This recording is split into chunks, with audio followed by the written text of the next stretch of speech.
Good morning from inside Edgbaston. This is day 3 of the LV Insurance County Championship match between Warwickshire and Derbyshire, with this game intriguingly poised. Warwickshire replying to Derbyshire's first innings total of 189 all out, are 169 for 5. Matt Lamb, who's batted very well for 41, and Tim Bresnan on 27 have emerged from the pavilion underneath us, along with the two umpires, Alex Wharf and Richard Illingworth. And as per the COVID protocols, the Derbyshire team at the opposite end of the ground, led out by Billy Godalman. And we're partway through the 57th over of the Warwickshire innings. 105 overs are scheduled for today, having lost a number on both the opening 2 days. I'm Rob Gurney, here on behalf of BBC Radio WM and BBC CWR, and it's a warm welcome to Tim Steer alongside me on behalf of BBC Radio Derby this morning. Morning, Tim. Good morning. It's a pleasure to be here. It's an absolutely gorgeous day for it, and as I say, I can't replace the thick voice Yes. as I've heard of Dave Fletcher, but I'm the complete opposite of a thick voice. But I will do my level best, regardless. Yeah, Dave's away doing Portsmouth against Burton Albion in League One today, but he will be here for the conclusion of this match tomorrow. But delighted that Tim's been able to join us today for day 3, and Finn Hudson-Prentice is going to complete his 12th over. 4 deliveries left in it from the Birmingham end, and it's Tim Bresnan on strike. Here we go. Hudson-Prentice is in and bowls to Bresnan, and it's a decent little push into the offside to start day 3. The weather looks pretty decent. There's quite a lot of cloud cover, Tim, but some patches of blue sky as well. Yeah, plenty of blue sky just trying to peek through anyway, but it is pretty sunny. It is deceptively cold, as I noticed getting out of the car on arrival at Edgbaston. So it's beautiful, blue sky, sunny day, and then, oh yes, yeah. You are in a bit of a wind tunnel down there, as it's a bit loose and wide from Hudson-Prentice, and that's dispatched all the way to the cover boundary, square the wicket on the offside for 4 runs by Tim Bresnan. The first boundary, the first runs of the morning. Takes Warwickshire on to 173 for 5 now. Yeah, it was a bit of a gimme really, wasn't it, for Tim Bresnan, and he dispatched it as he rightly should. Hudson-Prentice 1 for 41. His figures so far, so the deficit for Warwickshire just 16 now.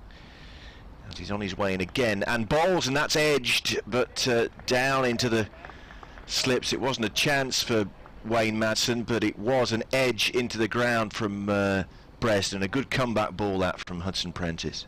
Yeah, based on Madsen's performance so far, I would have fancied another catch. He's been looking pretty decent in the field, but that just didn't quite have enough to get through him in the slips there. Yeah, 3 slips. Deploy Madsen and Critchley as Hudson-Prentice is there again, and trying to play this out onto the onside, ends up squirting up to mid-off where Godalman does the fielding, and that's the end of that over. Just 4 deliveries of that 57th over of the Warwickshire innings because of the rain delay partway through last night. So after 57 overs, 173 for 5 is the Warwickshire total. They're 16 behind only now, with Matt Lamb on strike on 41, and Tim Bresnan after that boundary moving on to 31. Tim, it's a decent little partnership being struck up here between Lamb and Bresnan for Warwickshire, and those patches of blue that you mentioned are slowly disappearing now, but I can see one just away to our left, but there is plenty of cloud overhead. Well, 59 this partnership so far. Derbyshire coming to bowls, 3 men in the slips, and this one is just played towards mid-on. No runs added to the total. 173 for 5 for Warwickshire, with Lamb on 41, Bresnan on 31. Lewis Rees bowling for Derbyshire. that unique position that I heard you and Fletch talking about, to not only being the top order batsman, but top of the bowling as well. That's right, a lot of responsibility on his shoulders. Left arm delivery comes, and just stepping a little bit up the crease to play that towards mid-off this time. Plenty of shouts of loud encouragement for Lewis Rees. But Wind's dropped as well. That was one of the features, certainly the first day, but wind has dropped considerably. Of course, the Warwickshire flag at half-mast in memory of His Royal Highness Duke of Edinburgh, Prince Philip, who of course passed away yesterday at the age of 99. As Rees comes in to bowl once more, and that one is just clipped away nicely down leg side, and they should get 2 for this, and they will do, for it's fielded by Ben Aitchison. Nice little shot that from Matt Lamb, just worked it into a gap and moves him on to 43, so 14 behind now. Intriguingly poised this game, Tim, going into day 3. Yeah, the way that yesterday was frustratingly played out, but it left a situation where, yes, it is a very tightly balanced game now. As Rees comes into bowl, 3 men remain in slips, and that one's just defended back up the track. 175 for 5. Yeah, Matt Lamb has batted very well. It offered one chance though when he was on 30, and deployed, spilted at first slip. He's added 13 since then, so within sight of a half century now. The 4-year-old from Wolverhampton, just up the road from here in Birmingham. As Rees runs around the sawdust, now up towards delivery, and again that's just defended, and that one trickles onto the leg side this time, but no run. But I'm enjoying seeing Tim Bresnan out there with the bat, because I think anybody that covers Derbyshire is legally obliged to mention the final over in that T20 game 3 years ago, and that ironically was the last time I actually commentated on Derbyshire. That's it. I was there, and I was there with Fletch, yes. And I had the honour of commentating that last over, which saw Bresnan get absolutely smashed for 19 as Rees comes in, the last delivery, and again that one is just defended towards mid-off, and that brings the end of the over. 175 for 5 with Lamb on 43, Bresnan on 31 after 58 overs now. Just a couple of runs off that second over of the day from Lewis Rees. Wayne Madsen and Lewis Deploy keeping their hands in their pockets, and Matt Critchley that slip cordon for as long as possible. Which is not surprising really, try and keep your hands nice and warm. There's nothing worse than a cricket ball rather, coming into a cold pair of hands. That really hurts, Tim, doesn't it? Oof, yeah. As Hudson Prentice is on the move again, he's in, and Bresnan allows this just to travel outside off stump and into the gloves of Harvey Hussain, who took a couple of catches behind the stumps yesterday. I think we can all sympathise if you're standing out in the field for hours on a cold day like this. That's hands very much in pockets. I'm surprised it didn't come out in woolly hats, to be honest. As Hudson Prentice moves it again and bowls to Bresnan, and that's a straightforward leave outside the off stump. 6 fours. Bresnan, in his innings of 31, he's now faced 54 deliveries. 55 in fact, so a pretty decent strike rate. This form of the game, of course, as Hudson Prentice moves it again, and no stroke required by Bresnan on this occasion either. Just taking a little walk up the track at the minute, Tim Bresnan. Yeah, the odd ball sort of towards the end of play last night and misbehaved, but it's been a very decent batting wicket in the main, I think, so far in this match. As Hudson Prentice is there again, and that is a play and a miss from Tim Bresnan. Much better delivery, and Harvey Hussain with the encouragement. A little bit fortunate there, Tim Bresnan, not to catch the outside edge of his bat and be caught behind. Yeah, that's a lovely delivery, that. Hudson Prentice receiving the ball back from Sam Connors. Turns off probably about a dozen paces in and bowls to Bresnan, and that's angled down through the kind of vacant fourth slip third man area for another 4 runs. That's the second boundary of the morning for Tim Bresnan. Takes him on to 35 now off 58 deliveries faced, and the Warwickshire total of 179 for 5. Found that gap really nicely. It was a lovely bit of play from Tim Bresnan. Not doing the world of good to get 2 boundaries so early on in the day as well. So just 10 behind now, Warwickshire, with 5 wickets in hand. Hudson Prentice moves in again, and Bresnan everything behind that. The last delivery of that over pushes it into the offside, and there's no run, so 59 overs of the Warwickshire innings have elapsed now. Bresnan moving on to 35, Lamb on 43, and it's 179 for 5, so Warwickshire 10 runs in arrears. Now this partnership worth 65 for the 6th wicket, so Derbyshire do with dislodging at least one of these 2 fairly quickly. And it's Rees that's back to bowl for Derbyshire towards Lamb. And that was a short delivery, that one, and it's wisely left by Lamb, which goes through to the wicket keeper just by his leg stump there. Just let it travel over his left shoulder, didn't he, Matt Lamb?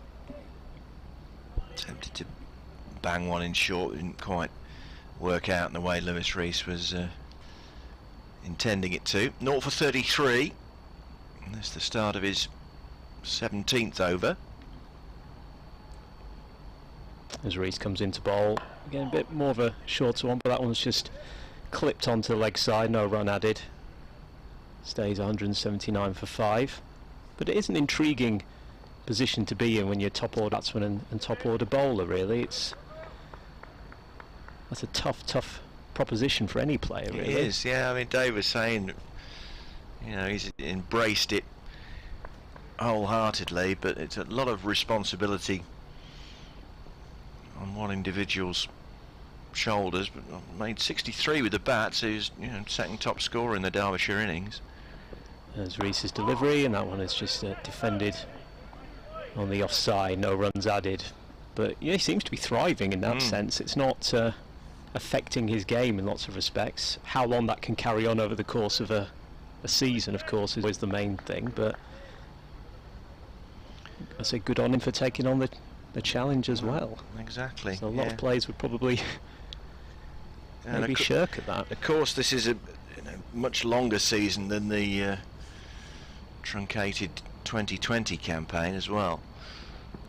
So he comes in and again just defended, and that one heads to mid-off. There's Billy Godleman fielding there for Derbyshire. Another dot ball. Yeah, so I mean, if Rees is going to be at the top of the order and, you know, open the bowling as well throughout the course of the season, that's going to take quite a toll on him. I mean, presumably it's fine at the moment because we're right at the beginning of the season, but it'd be interesting to see how long that continues for.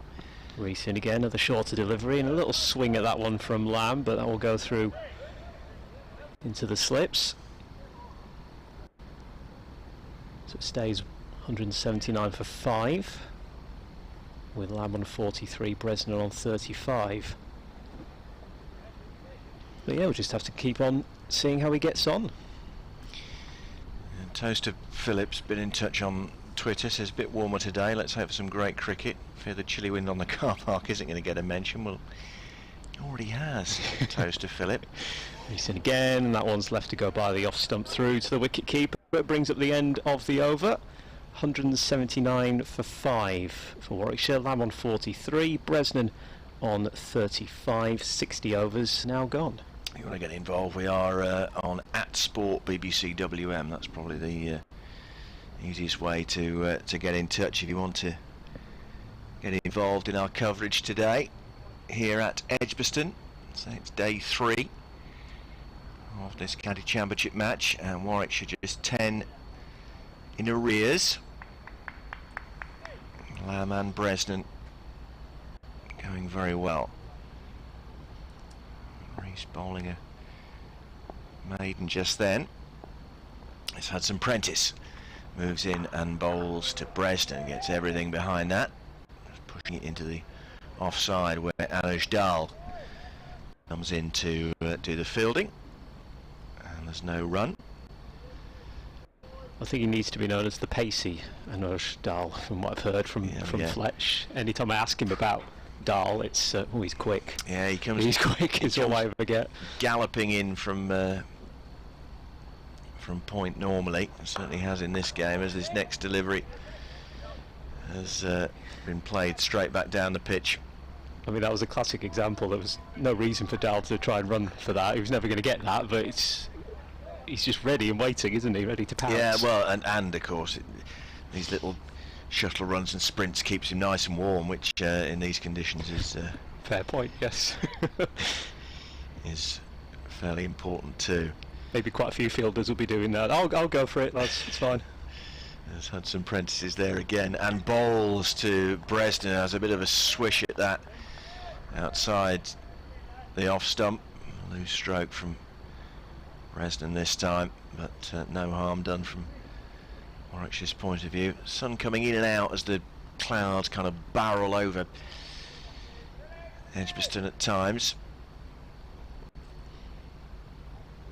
As I say, the wind is a lot lighter than it was at the beginning of this match. As Hudson Prentice turns and moves towards us again and bowls to Bresnan. Gets everything behind that. Its way back down the pitch for no run. Yeah, I mean, the forecast I have seen suggests it's going to be pretty much like this most of the day, to be honest. Cloudy, yeah, but not a huge chance of rain, he says. Touching wood. As Hudson Prentice is there again, and Bresnan has helped that on its way down to fine leg, but Mikey Cohen down in front of us does the fielding, but they do comfortably come back for 2, which takes Bresnan on to 37, I think that is. The scoreboard hasn't caught up yet. Yeah, not quite yet. 181 for 5, so 8 behind now. Hudson Prentice there once more, and that really tucks Tim Bresnan up. Good delivery to end that Finn Hudson Prentice over at Warwickshire. 181 for 5, so only 8 behind now the Derbyshire first innings total of 189. And Tim Bresnan going well on 37, Matt Lamb on 43. And in theory 100 overs remaining in the day, and Lewis Rees is back on to bowl for Derbyshire. Just looking at the position of the men in the slips, there's a gap between second and third as Rees will come into bowl towards Lamb once again, and that one was a lovely delivery. It just bounces through to the wicketkeeper via the off stump, but Lamb for a minute there thought it was just going to catch an edge, but it goes through. Joe sinks the pictures, who sits in a box a bit further down, has correctly advised us that it was 2 leg byes, that Tim Bresnan delivery. He didn't get any bat on it, which is why he's still on 35. Thank you, Joe. Keeps us posted. Good man. There's Rees in again, and that one is played nicely for a single towards mid-on, where Cohen is there to field. 182 for 5 now. Yeah, so Lamb inside of a half century, 6 away. Bresnan offering very good support on 35. Derbyshire in need of a breakthrough. Yes, whichever wicket they get of Lamb or Bresnan, it will feel like a significant one. Mid wicket moving back towards the boundary in front of the Hollies stand. As Rees is on his way again. And he comes, and he's bowled! Tremendous delivery from Lewis. Rees takes off the off stump there, and they have got that vital wicket, Derbyshire.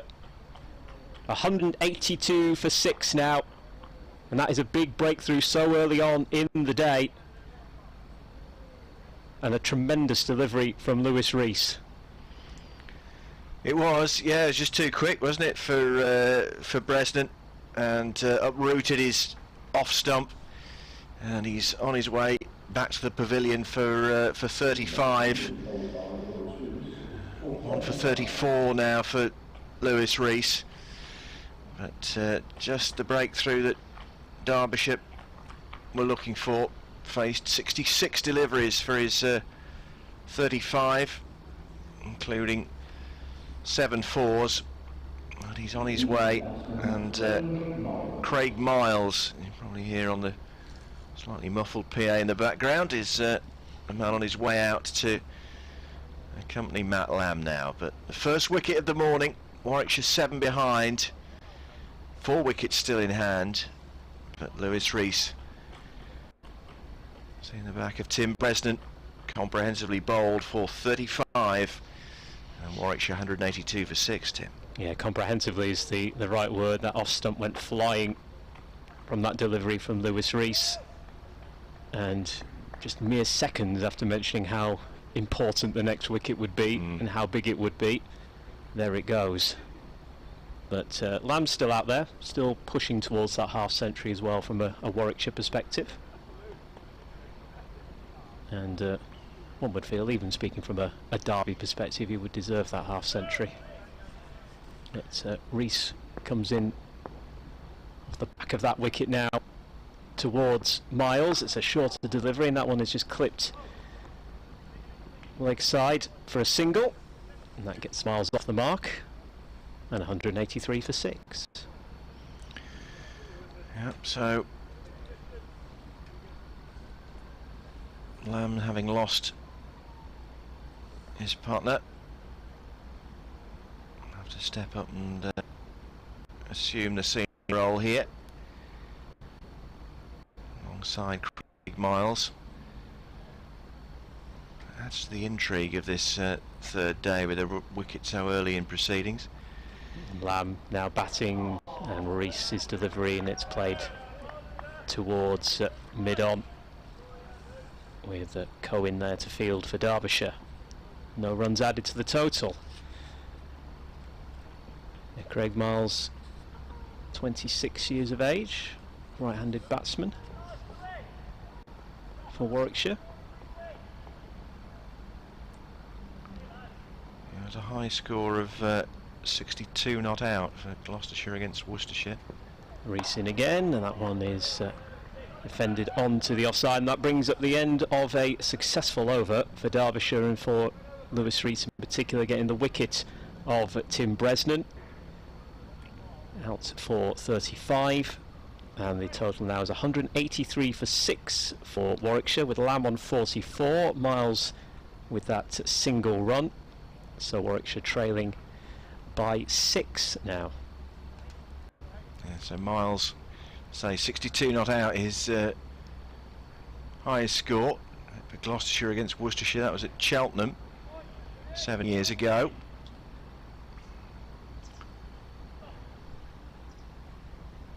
Bends his knees as he prepares to face Finn Hudson-Prentice for the first time from the Birmingham end. In he comes and bowls, and that's right on the money from Hudson-Prentice, and played up to mid-off by Craig Miles to Billy Godalming. And there's no run. Of course, Godalming at mid-off, Rees mid-on, as per usual. 2 slips in, deploy at first and Madsen at second, as Hudson-Prentice is there again, and Miles lets this pass outside the off stump. Point and cover, that's Dahl and Critchley. Mid wicket, and then a third man and a long leg down in front of us. As Miles squirts this into the point area, and Dahl, as usual, his bundle of energy scampering after that. Derbyshire with their tails up here, having taken that wicket of Tim Bresnan for 35, 183 for 6. Warwickshire 6 behind. Hudson-Prentice on the move in again and bowls to Miles, and bowler and slips were up. Anticipation there, but Miles managed to get bat on it and turn it into the onside for no run. Finn Hudson-Prentice kicking there in the area where his front foot comes down.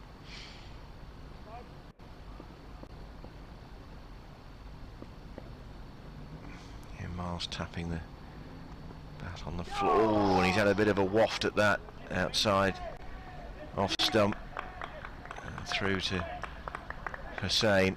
And he hasn't settled yet as Craig Miles, and so that was a swish and a miss from the Warwickshire batsman.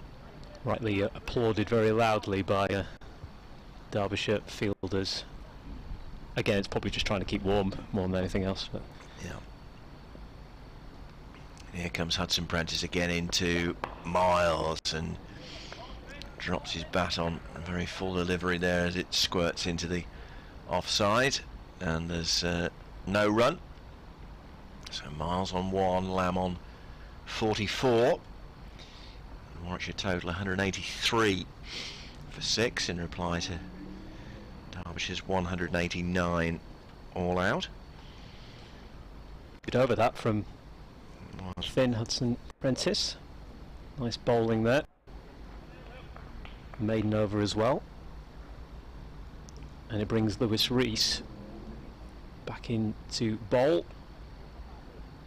up against Lamb, who is at 6 shy of that half century now from 98 deliveries that he's faced.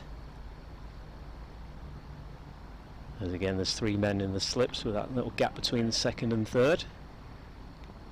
And Rees comes into bowl with the wicket of the day so far. Shorter one, it's a bouncer, and the Lamb ducks out of the way. Lets that go through to Hussain. Elsewhere, a couple of early sighters in this group. Worcestershire 53 for 4 in reply to the Essex first innings total of 490 for 9 declared, and Notts 193 for 7 in reply to Durham's 330 all out. Rees comes in again to Lamb, and that one's just defended up the track, and Rees stretches out a left arm to stop that ball. No runs added. Gloucestershire taking the first innings lead of 106 runs over Surrey. Gloucestershire were all out for 326, Surrey 220 all out in response. Leicestershire 171 for 6, replying to Hampshire's huge 612 for 5 declared. Here comes Rees, and that one has turned away by the off stump, and Hussein's done really well actually diving to his right hand side to stop that one. Second time around at Lords, Middlesex 107 for 3 against Somerset. That's a lead of 248 with 7 wickets left. Lancashire Sussex day 3 has been start delayed due to rain, with Lancashire 339 for 5 in reply to the Sussex total of 301 all out. Rees in to bowl towards Lamb, who puts that one to the offside. It's another dot ball. Wantage Road, Northants 110 for 3. Reply to Kent's 455 all out. And lastly, Glamorgan 84 for 4 against Yorkshire. That's a lead of 221 with 6 wickets remaining. So you're up to date elsewhere. As Rees comes in to deliver, and that one is played nicely on the offside there. Is it going to head its way to the boundary? And it's really well fielded by Dahl, of course. The man with the speed to keep that one in as it went towards point. Throws back to the wicket-keeper, and that brings the end of the over. 186 for 6, and Lamb moves on to 47 now, and Miles with 1. Yeah. Apologies, 1 more ball left. It was a good diving stop, wasn't it? Near the boundary there by Anuj Dahl, picking him up for his pace in the field, and that's what that chase was all about there, to prevent it reaching the rope. Rees in again, and this time it's just left to go by the offside, through to the wicket-keeper. Now it's the end of the over, apologies for that. 186 for 6, Lamb on 47, Miles on 1, 64 overs now gone, as Finn Hudson-Prentice will come back in to bowl. Yeah, so just 3 behind now, Warwickshire. And they have lost the wicket of Bresnan in the first half hour this morning. Comprehensively bowled by Lewis Rees for 35. But, a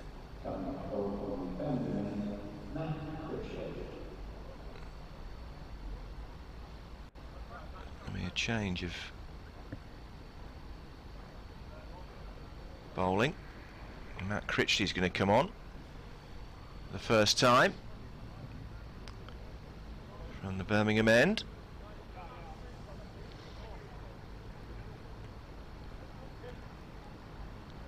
An impressive performer for Derbyshire, 2020 Player of the Year. Strong all-rounder. 154 wickets in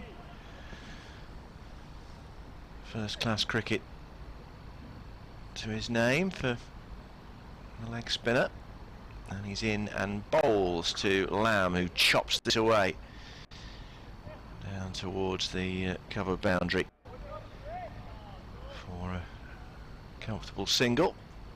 Takes him to within 2 of his half century, up to 48.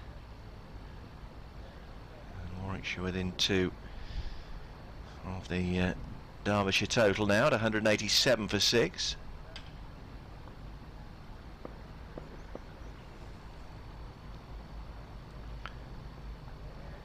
That's this next delivery. Craig Miles pass outside the off stump into the gloves of Harvey Hussain. Critchley already had a useful at 64 with the bats, didn't he, in the first innings for Derbyshire? As he comes in again, and ooh and an ah from some of the fielders, but Miles safely dropped his bat on that.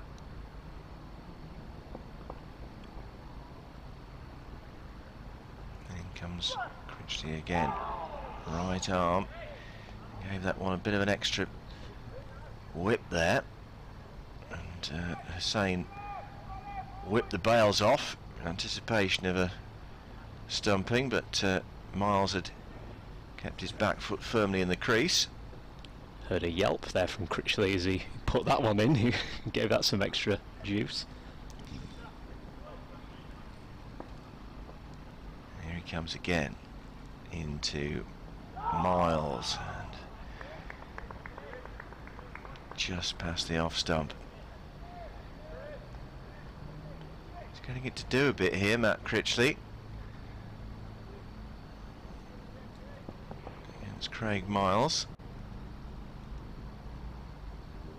And this time it's worked away by Miles to deep cover for comfortable single.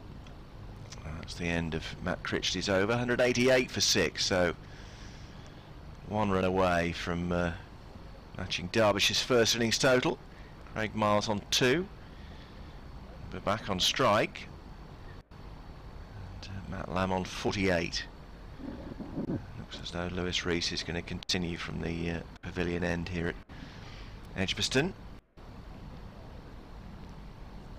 Good first over with the ball. Was, yeah. Critchley. First involvement in the game with the ball. As I say, did well with the bat. Which probably comes as no great surprise to Derbyshire fans. As I say, 64 in that first innings, and Rees coming into bowl from the pavilion end. And that one has ended up squirting onto the offside there, picked up by Dahl. Stays 188 for 6.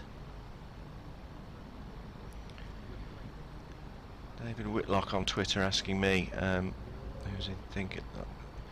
Well, I think they'll leave out for Vihari, who's coming in as the overseas player, at least temporarily, in place of Peter Milan, who is got visa problems in South Africa at the moment. Interesting shout. And Ollie Stone, of course, is due to play at Trent. It's nice to have options, I suppose, isn't it? As that one from Rees was just put onto the offside, but no run added. Interesting to see. Stays at 188 for 6. Last wicket fall, that of Tim Bresnan. The clean ball from this man, Lewis Rees, comes in towards Miles, and he's just left that one. Goes through to Hussain by the off stump. Of course, Sibley and Yates have scored decent runs in this match. Sam Hain, such a terrific player as well. Bresnan weighing in with a decent knock, so it's going to be an interesting selection decision for Mark Robinson, the new Warwickshire coach, and Will Rhodes, the captain. Also wants my prediction for Bournemouth against the Sky Blues today as well. Which I'll be keeping half an eye on later. Rees in again and left once more to go by the off stump through to Hussain. David, I'd take a point now all day long. He went to Dean Court and got a point today. That would be very, very welcome. Take that and run, would you? Exactly, yeah. Right, okay. Yeah. Everybody knows a huge game. That is a big one, isn't it? Well, next Thursday, I was going to say, the Sky Blues at Rotherham, and then of course they got Birmingham of Rotherham. Oof. A week tomorrow that game is, with Rotherham starting 4 games in 8 days today. Rees in and once more left. Go by the off stump through to Hussain. Never easy playing Rotherham. That was fine. Paul Warren in charge there at the South Yorkshire club. Yeah, they're in trouble now. Well, partly because they had 2 COVID outbreaks there Yes. this season, so that's why all these fixtures have been concertinaed into such a short space of time. They're away to Huddersfield today. Now, in the context of the season, that's a very big game for both clubs, particularly as Huddersfield were whooped 7 by Norwich the other night. Got an absolute tonking, didn't they? As Rees comes in again to Miles, and that one again just defended onto the offside for the end of the over. 188 for 6. Lamb on 48.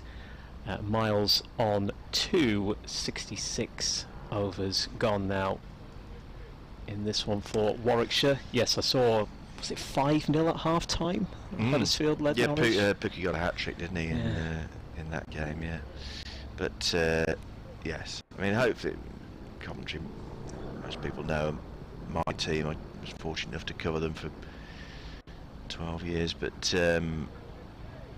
yeah, got a very welcome win against Bristol City on Easter Monday, having stunk the place out at QPR on Good Friday, losing 3-0. In comes Critchley anyway, bowls to Lamb, and Lamb's seen that very early and has worked it away, and that is going to be his 50.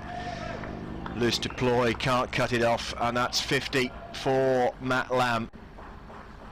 Excellent from a lad from Wolverhampton. 105 deliveries in 165 minutes, 9 fours, at the 9th of them, to bring up his half century. I say offered one chance when he was on 30, which was a sharp but nevertheless catchable opportunity at slip for deploy, and he didn't manage to hold on, and Lamb has gone on then to make 52, and Warwickshire take the lead. They're 3 runs ahead now at 192 for 6. Yeah, so well deserved half century, deserved to reach that mark for sure. In comes Critchley to Lamb again, and this time just drops his bat on it and plays it into the offside. Hussain comes from behind the stumps just to do the fielding.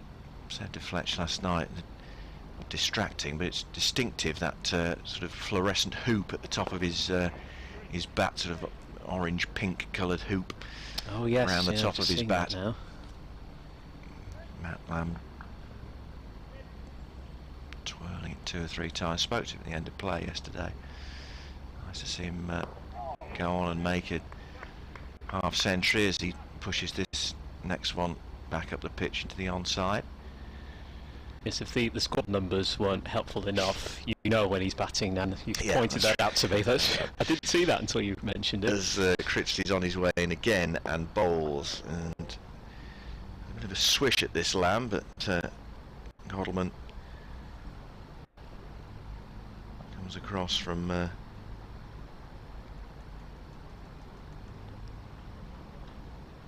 point to do the fielding, and Critchley's there again. This time sees it back down the strip, drops his bat on it, and that's the end of the over. So Lamb on to 52 then.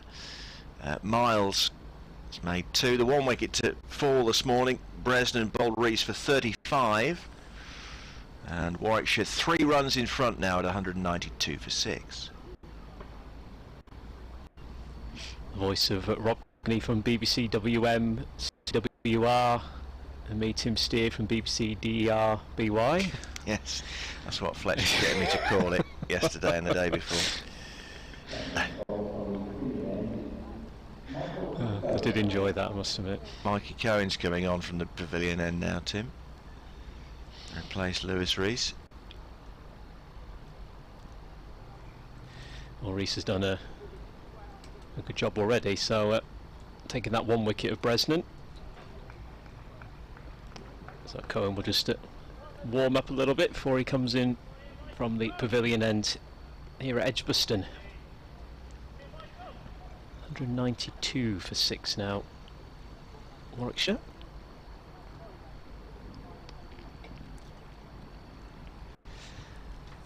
There's a Cohen right arm delivery. Making a very long run up here towards Miles. And the ball, that one's left to go by the off stump through to the wicket keeper. Left arm delivery, I should say. 192 for 6. No wicket for 27 for Cohen so far. Yeah, 10 overs, 4 maidens, 27 runs for no wicket so far for him.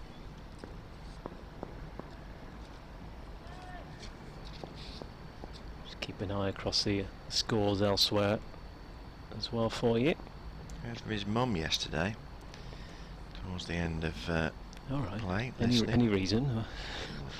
Cohen comes in once more, and that one's played nicely. A nice cover drive there, and that should make its way through to the boundary, and it does.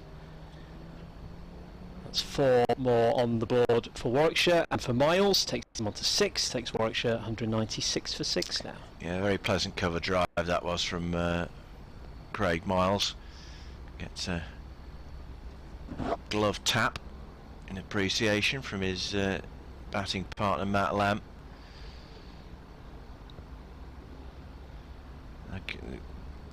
Mikey Cohen's mum was in touch because yes, yeah. Why was that?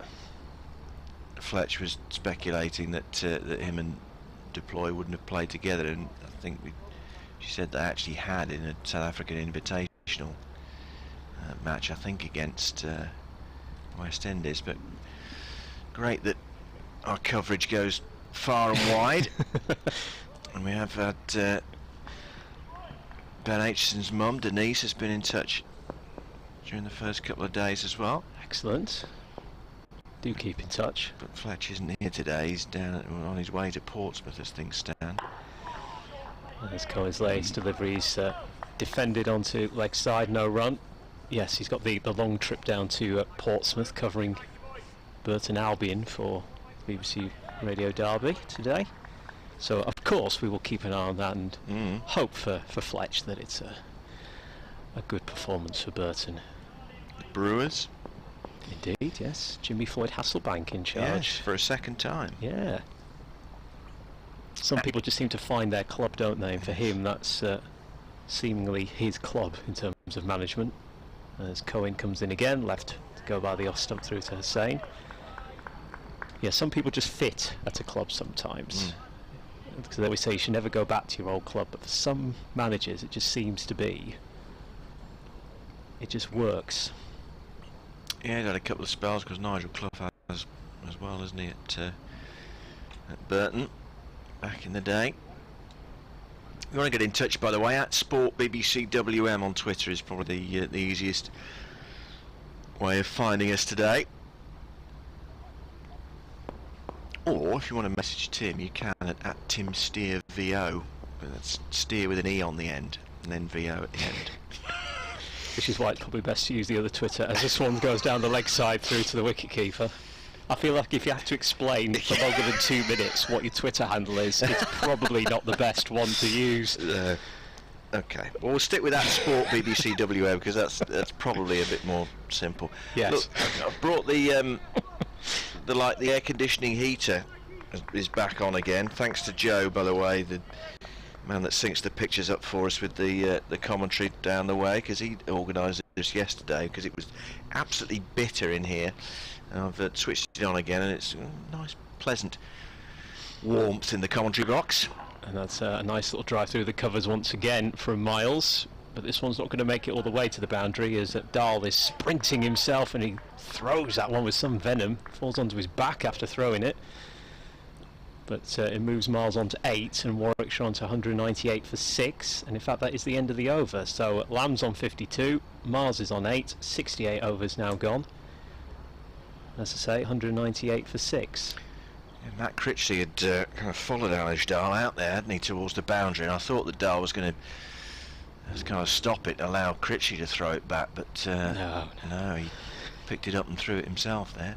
And of course the sanitisation break, which happens on a regular basis for obvious reasons these days, so the fielders scatter at various points of Edgbaston, and 12th man comes out with some hand sanitizer, which reminds me that's probably a good point to should we join in to do that. I feel like we should all I've said same. to Fletch the last couple of days that we kind of subliminally encourage one another to sanitise our hands, because whenever I see him do it I'd reach for mine, and it's kind of happened vice versa as well. Whenever he's seen me going for it, he's tended to why not to reach for his as well. Why not?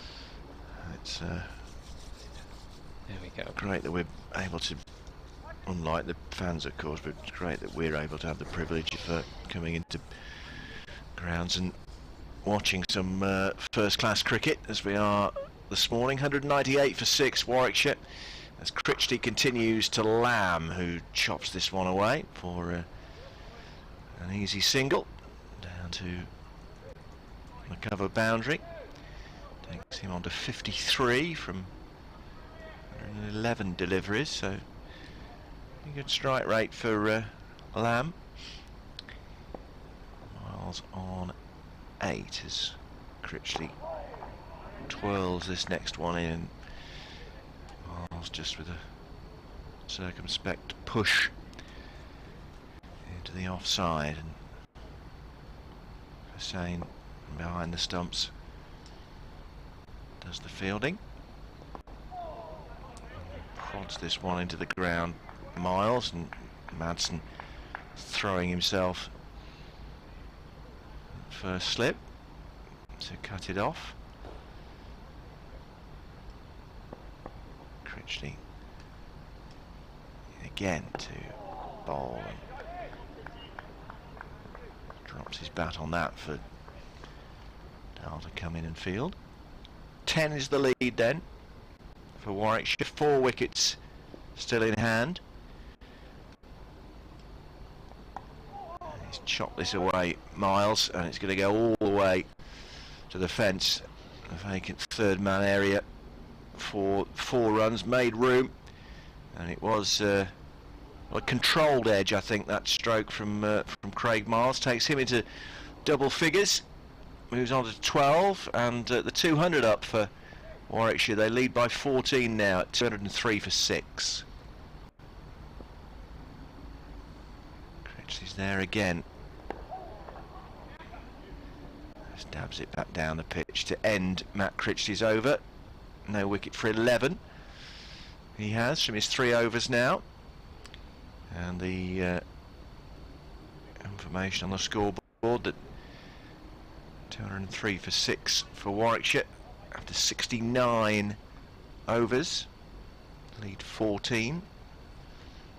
13 extras.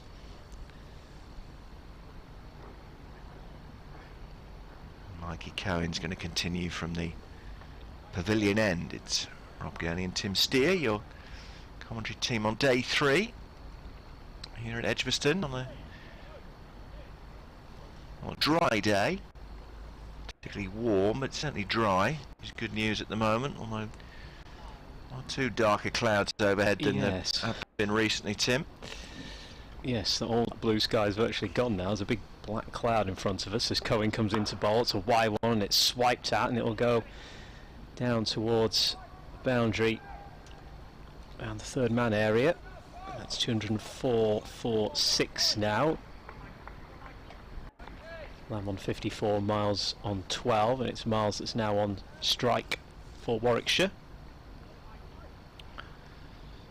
Just an update on the Lancashire-Sussex gameplay, now due to start at 1 o'clock. They've had rain this morning. Taking an early lunch then. Why not? I take an early lunch quite often, but it's nothing to do with cricket. As Cohen comes into bowl, and that one is just clipped onto the leg side. No runs added though, 204 for 6. Yes, any excuse for an early lunch? Dave's our Twitter correspondent from Driffield. He was in touch the first couple of days. He says, managed to sneak some cricket in this morning. My daughter still preferred Disney to county cricket, unbelievably. Lamb looking very good, hoping to get a healthy lead if we can get a few partnerships together. Yeah, Lamb's on 54. It's Miles that's on strike at the minute, and he leaves this one go through to Hussain. Thank you, Dave. At Sport BBC WM if you want to get in touch. Yeah, let's just stick with that, I think. Okay. Yeah. I probably should change my Twitter handle to make it easier to access, but because then you've got to start by going, right, it's not spelt steer how you think, and then you've got to add a few extra letters on the end. Yeah, because somebody else is at Tim Steer with an E already, aren't they? I noticed on on Twitter. Imposter. Slightly overcomplicates things unnecessarily. Imposter. Cohen comes in and a swing and a miss, so that one goes through to Hussain. Nice delivery there from Cohen. Stays in 204 for 6. And prompts Craig Miles to come down and have a bit of a prod at the pitch. I heard one of the members of the Derbyshire squad, I think, said they wanted to try and keep it within 50, didn't they? Either way. Yeah, that was Lewis Rees. That's the one, thank you, yep. As Cohen comes in towards Miles, and he just straightens himself up, lets it go by his chest and through to Hossain again. Stays at 204 for 6. Yes, Lewis Rees saying that, didn't he? That if they can keep it to within 50, they'll count that as a success. Yeah. Well, every couple of deliveries from Mikey Cohen there. Troubling Craig Miles a wee bit. So he comes into bowl again. And you hear the crack of the ball against bat there as it goes into the cover region, and that should be 2, and it is. It was Critchley that did the fielding, and then Dahl threw back. 206 for 6 at the end of the over, with Lamb on 54. Miles is on 14, and that's now 70 overs gone, with 91 overs left. I'm trying to catch up a little bit on lost time from days 1 and 2. Yeah, we had a quick chat, didn't we, thinking about how long the day might go for in that sense. Yeah, well, what do we start with? 105 overs, I think it was, wasn't it, today? But with the likes of Critchley on, would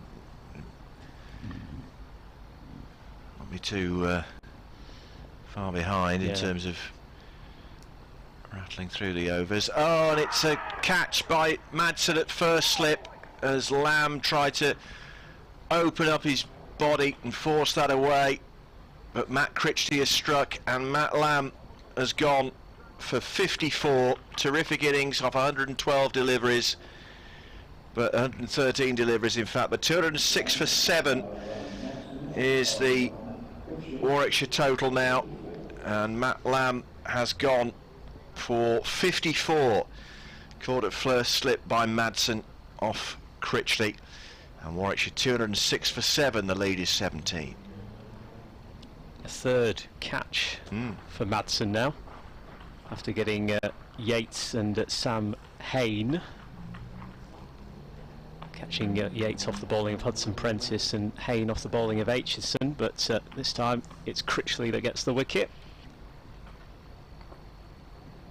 Brings Danny Briggs out, making his Warwickshire debut.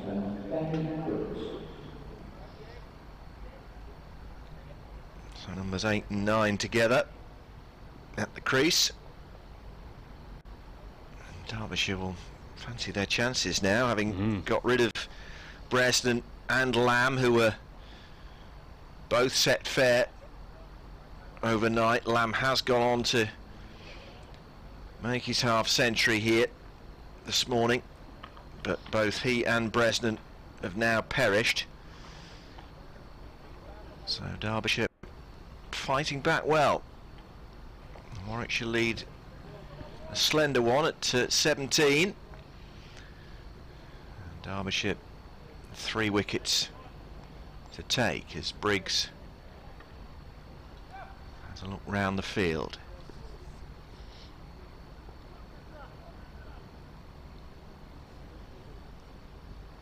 11, just into his 4th over, and big roar there as Danny Briggs manages to drop his bat on it.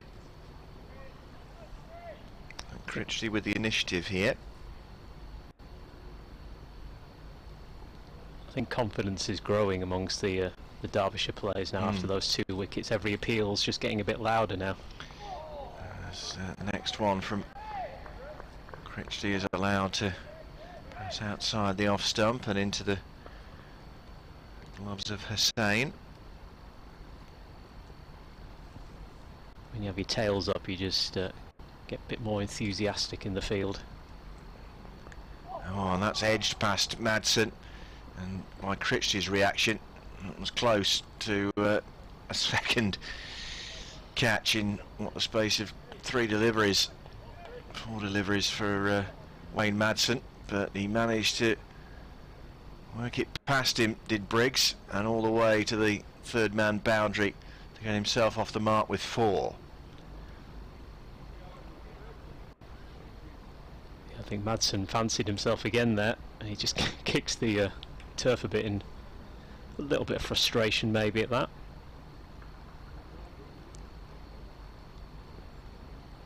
As Critchley's just gone across to have a word with Billy Godalman, his captain. 210 for 7 now, Warwickshire. Critchley's there and bowls to Briggs, who makes room. It's going to be cut off before it crosses the boundary in front of the Hollies standby. Deploy, so I'll just come back for a couple. Briggs on to 6, the lead 23 now at 212 for 7. And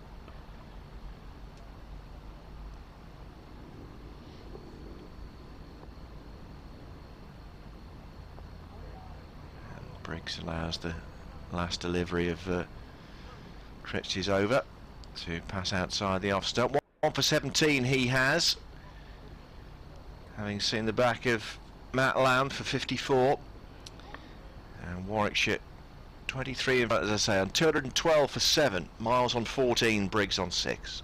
Feels like another big over, that one, for Derbyshire, getting a wicket again.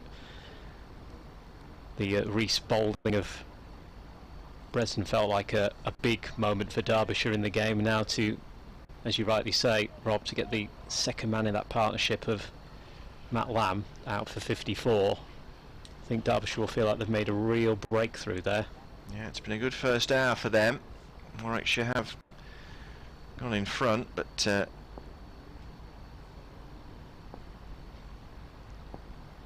Cohen got 3 wickets in hand now. Cohen back in to bowl, and a swing at that one and a miss through to Hussain by the off stump. A couple of other tweets from David. As good as Hayne is, he hasn't scored many runs of late. Robinson says runs at your currency, so it'll be interesting who misses out. Enjoying the commentary and YouTube feed. Come on, you Bears, says David. And Phil Britt, who of course is a familiar voice in the commentary service over the years. Photographer of some repute here at Edgbaston. And it's cold in that studio, it's freezing, I know, he says. Looking forward to getting back off furlough and hopefully doing some commentary later in the season. Now I've had both jabs, that's good news, Phil. That is great news, yes. That latest delivery he's just defended onto mid-on. No run added. Yes, that's wonderful news, good to hear that. 212 for 7. At Sport BBC WM is the Twitter handle, and we'll give you a mention. Yes, if you're watching on the YouTube as well, I think you can put comments in there, can't you? I'll have a look in a bit. Good man. As Cohen comes in to bowl to Miles, and the big appeals go up, and the umpire is unmoved as that one squirts onto the offside. 212 for 7, it stays. Yeah, I think the fact he was on the move was probably a factor involved there as well. Got Norwell and Hannon Dolby to come after these two. People are potentially logging on all the time, but Warwickshire resuming at 169 for 5, have lost Bresnan for 35 and Lamb for 54 so far today. In comes Cohen, and that one is guided onto the offside, but no run added. Just backward of point slightly. It's Reece uprooting Tim Bresnan's off stump, and smart catch by Wayne Madsen, his third of this innings off Matt Critchley, getting rid of Matt Lamb, also pouched Yates and Hayne as the veteran. 2 men in the slips. Cohen comes into bowl, and that one is again just guided backward of point, no run added for Miles. He stays in 14.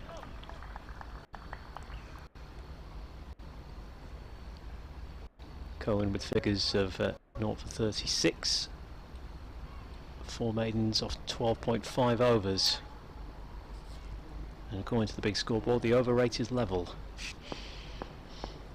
Yeah, Fletch was having a grumble about that yesterday and the day before. Just in case he's listening, I thought we'd mention that. On his drive down to Fratton Park, Cohen comes in, and great swing at that one, and it's caught by Dahl. Dahl's been lurking at that point region, and the swing from Miles and a great catch from Dahl. It's another wicket down, and it's Cohen that claims the wicket this time for Derbyshire, and it's 212 for 8. Yeah, really smart catch by Anuj Dahl there, wasn't it? Down low, expansive shot attempted by Craig Miles, but Dahl, very safe pair of hands, to say, down low, his bootstraps when he completed the catch. So 212 for 8. Liam Norwell, who started with the ball in the Derbyshire first innings, took 5 for 32, bowled terrifically well, including a double wicket maiden in his first over to get rid of Billy Godleman and Anuj Dahl. Comes out to join Danny Briggs. So Derbyshire will feel very much that they're on the front foot here. The Warwickshire lead is just 23, and they've only got 2 wickets in hand now, with numbers 9 and 10 at the crease and just Hannon Dolby to follow. Rees, Critchley and Cohen all contributing with the ball today for Derbyshire. Just had a text from the esteemed Dave Fletcher. He is listening at the moment, so he'll be pleased with that latest wicket, I suppose.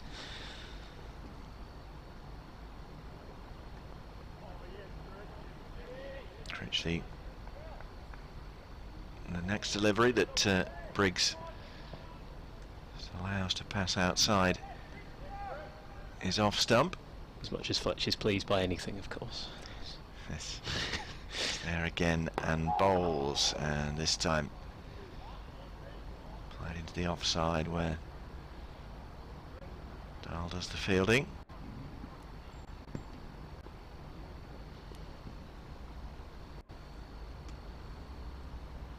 He's a sweep across the line. Briggs' next delivery. Thankfully for him and for Warwickshire, didn't make any contact. That was an interesting choice. Yeah. Critchley comes in again and bowls to Miles. It goes for a far more solid push down the pitch into the onside, and there is no run. 212 for 8. Critchley turns, moves in again and bowls to Briggs. That's a really good drive past the despairing dive of Anuj Dahl this time, and all the way to the fence for 4 runs. Moves Briggs on to 10, and a total of 216 for 8. The lead now 27. Yes, from the unsuccessful sweep attempt to a much nicer looking drive, that one.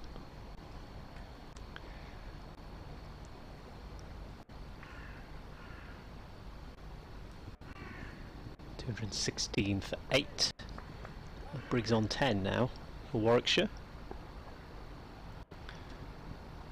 As Critchley tossing the ball high into his left hand and back into his right as he comes in again, and bowls to Briggs. He just prods that up to mid-on. That's the end of the over. So Danny Briggs on 10, Liam Norwell yet to face, and 216 for 8 is the Warwickshire total. Bresnan 35, Lamb 54 and Miles 14, the men to go today for the Bears. A little conference between Norwell and Briggs, and Liam Norwell about to face his First delivery. Looks like he's taking middle and leg guard. As Mikey Cohen's going to continue, Tim, from the pavilion end here at Edgbaston. Is indeed, with those 2 men in the slips once again. It's Cohen to Norwell first, who thought about it for a minute, but in the end just lets it go by the off stump. Through to Hussain. Keeps the score at 216 for 8. As Derbyshire have enjoyed a good morning with the ball overall. Cohen now 1 for 36. With that wicket of Miles caught so well by Dahl.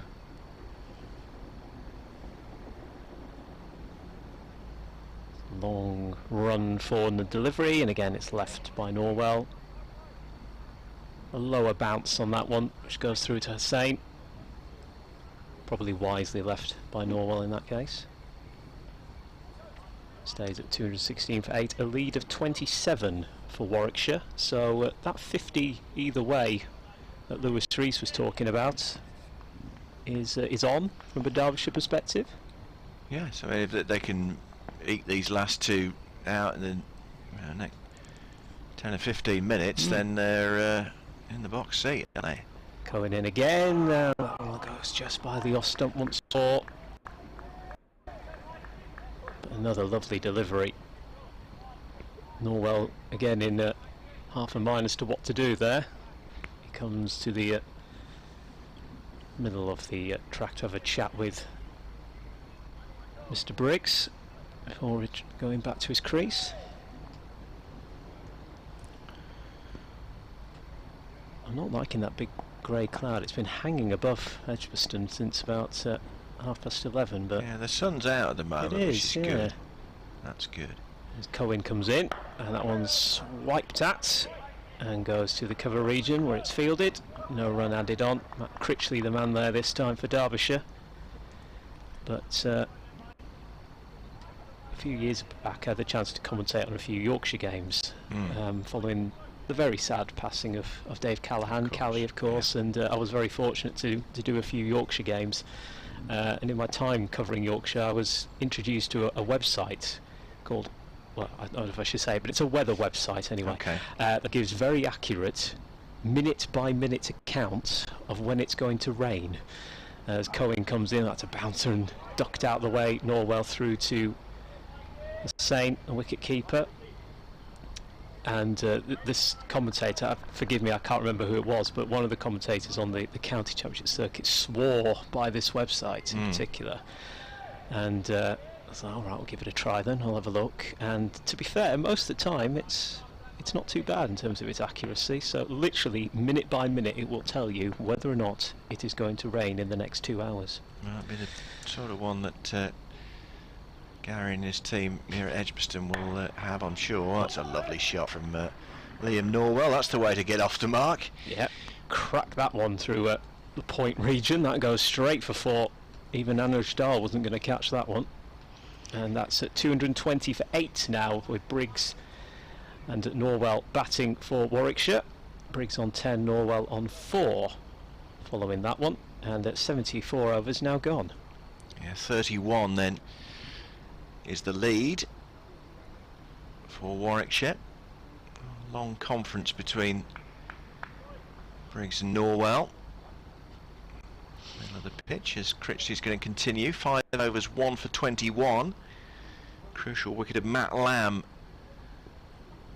Caught it first slip by Madsen, who's in there again as Briggs sends this one down in front of the Holly stand to deploy. An easy single. Well, this is the first test of this particular website, because according to it, yes, it says it's going to start raining in 3 minutes. Really? Okay. Well, we'll hold it to that. Yeah, exactly. Shall we? Set the stopwatch, Tim. Set it rolling.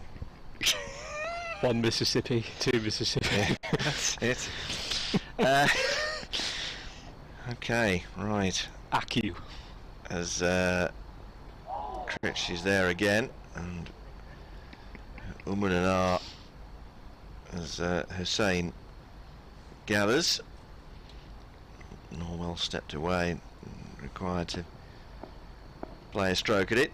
Him tapping his bat on the ground and then raising it baseball style in the air. There's a big shout and he's gone. Norwell is out. LBW, the 9th Warwickshire wicket, goes down. Not too much doubt about that decision.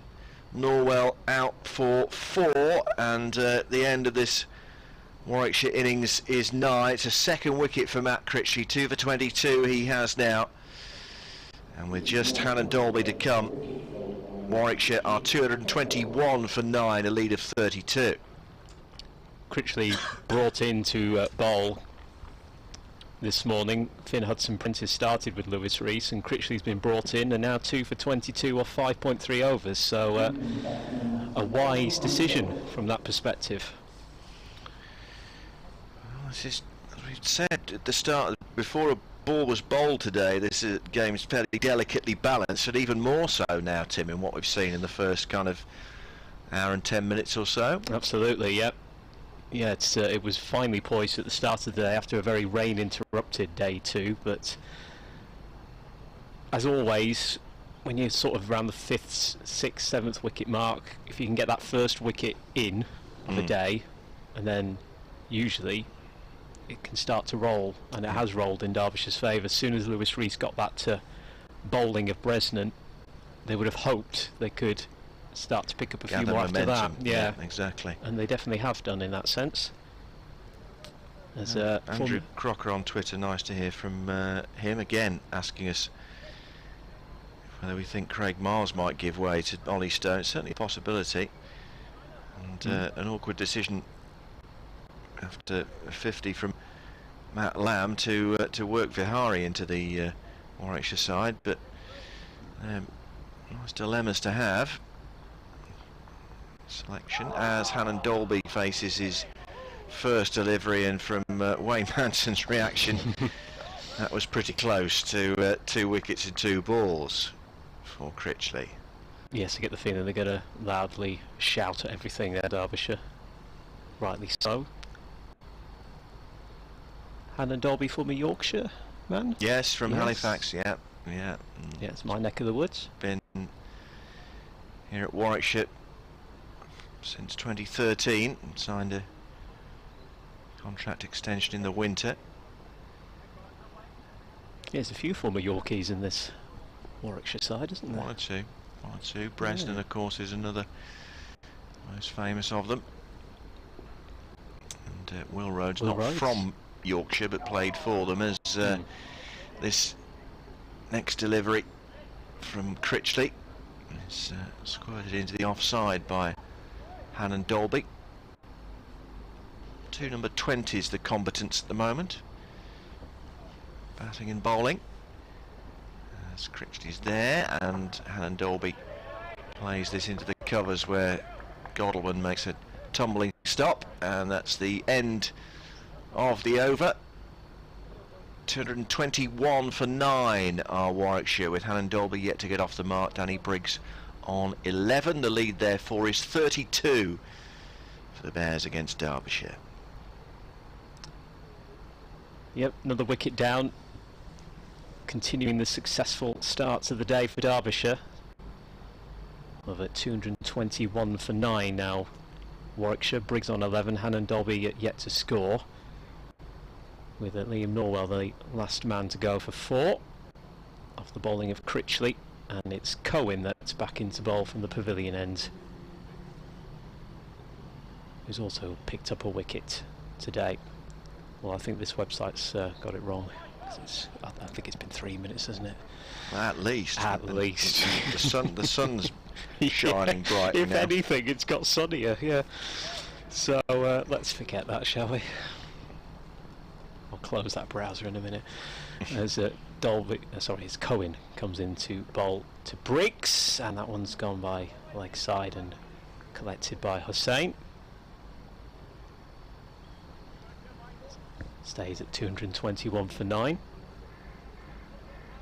Everyone else has been pretty much playing except for Lancashire against Sussex. That one's delayed until 1 o'clock because they've had rain this morning at Old Trafford. But everyone else has been going. I'll have a look at some of those scores in a second as Cohen starts to run up towards Briggs. Delivers, and the big appeals go up again, and he's got him! Briggs is trapped LBW, and that is that for Warwickshire. 221 is the final total, with Briggs on 11 and Hannon Dolby not managing to score. 75.2 overs. Cohen gets a second wicket for 40 runs, and Warwickshire end with a lead of 32 runs, 221 all out. Yeah, so very intriguingly poised then at the change of innings. Derbyshire taking 5 wickets in, what, an hour and 18 minutes this morning. A very good effort from them. Let's run you through the Warwickshire scorecard in full before we take a pause ourselves for a few moments. Will Rhodes, LBW Connors without score, second ball. Dom Sibley caught Hussain off Connors for 29. Rob Yates caught Madsen off the bowling of Hudson Prentice for 40. Sam Hain caught Madsen off Ben Aitchison for 14. Matt Lamb caught Madsen off Matt Critchley for 54. Michael Burgess caught Hussain, bowled Aitchison 7. Tim Bresnan bowled Rees 35. Craig Miles caught Dahl off Cohen for 14. Danny Briggs, LBW, Cohen for 11. Liam Norwell, LBW, to Critchley for 4. Ollie Hannon Dolby, not out. There were 13 extras, 1 bye, 4 leg byes, 6 no balls and 2 wides. Warwickshire all out for 221. And the bowling figures: Sam Connors, 13 overs, 4 maidens, 2 for 40. Lewis Rees, 20 overs, 8 maidens, 1 for 38. Finn Hudson Prentice, 15 overs, 6 maidens, 1 for 45. Ben Aitchison, 7 overs, 2 maidens, 2 for 31. Mikey Cohen, 14.2 overs, 5 maidens, 2 for 40. And Matt Critchley, 6 overs, no maidens, 2 for 22. So Derbyshire all out for 189. Warwickshire 221 all out in reply, and with the Derbyshire second innings to come, Warwickshire therefore have a lead of 32 runs. And we'll pick up commentary again on the Derbyshire second knock in a few moments' time.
as you probably heard, the hover cover has disappeared off the square after the briefest shower of rain.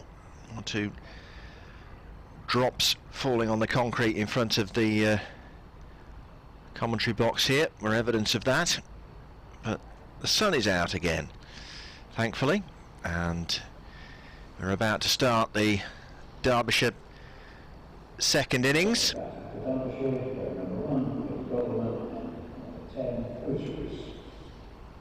As the man on the PA says, number 1 Billy Godalman and number 10 Lewis Rees, and Ollie Hannon-Dalby will open the bowling from the Birmingham end. So very intriguingly poised, this match, with about where are we, 20 minutes to lunch or so on day 3, with Warwickshire leading by 32 runs, but they did lose 5 wickets this morning for just the addition of 39 runs to their overnight total. 221 all out.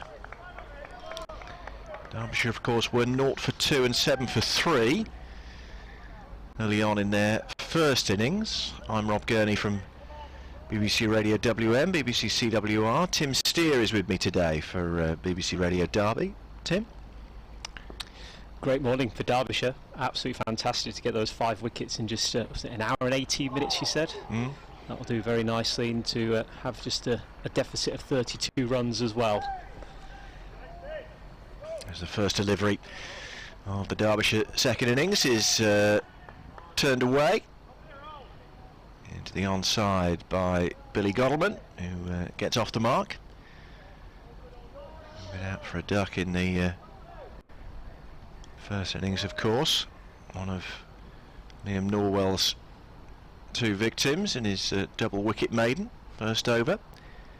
Lewis Rees, who made 63 first time round, on strike now against Hannon-Dalby, and he just shoulders arms outside off stump, and it's through to Michael Burgess, the wicket keeper. So 2 balls in, and it's been a stronger start by Derbyshire compared to the first innings. 1 run.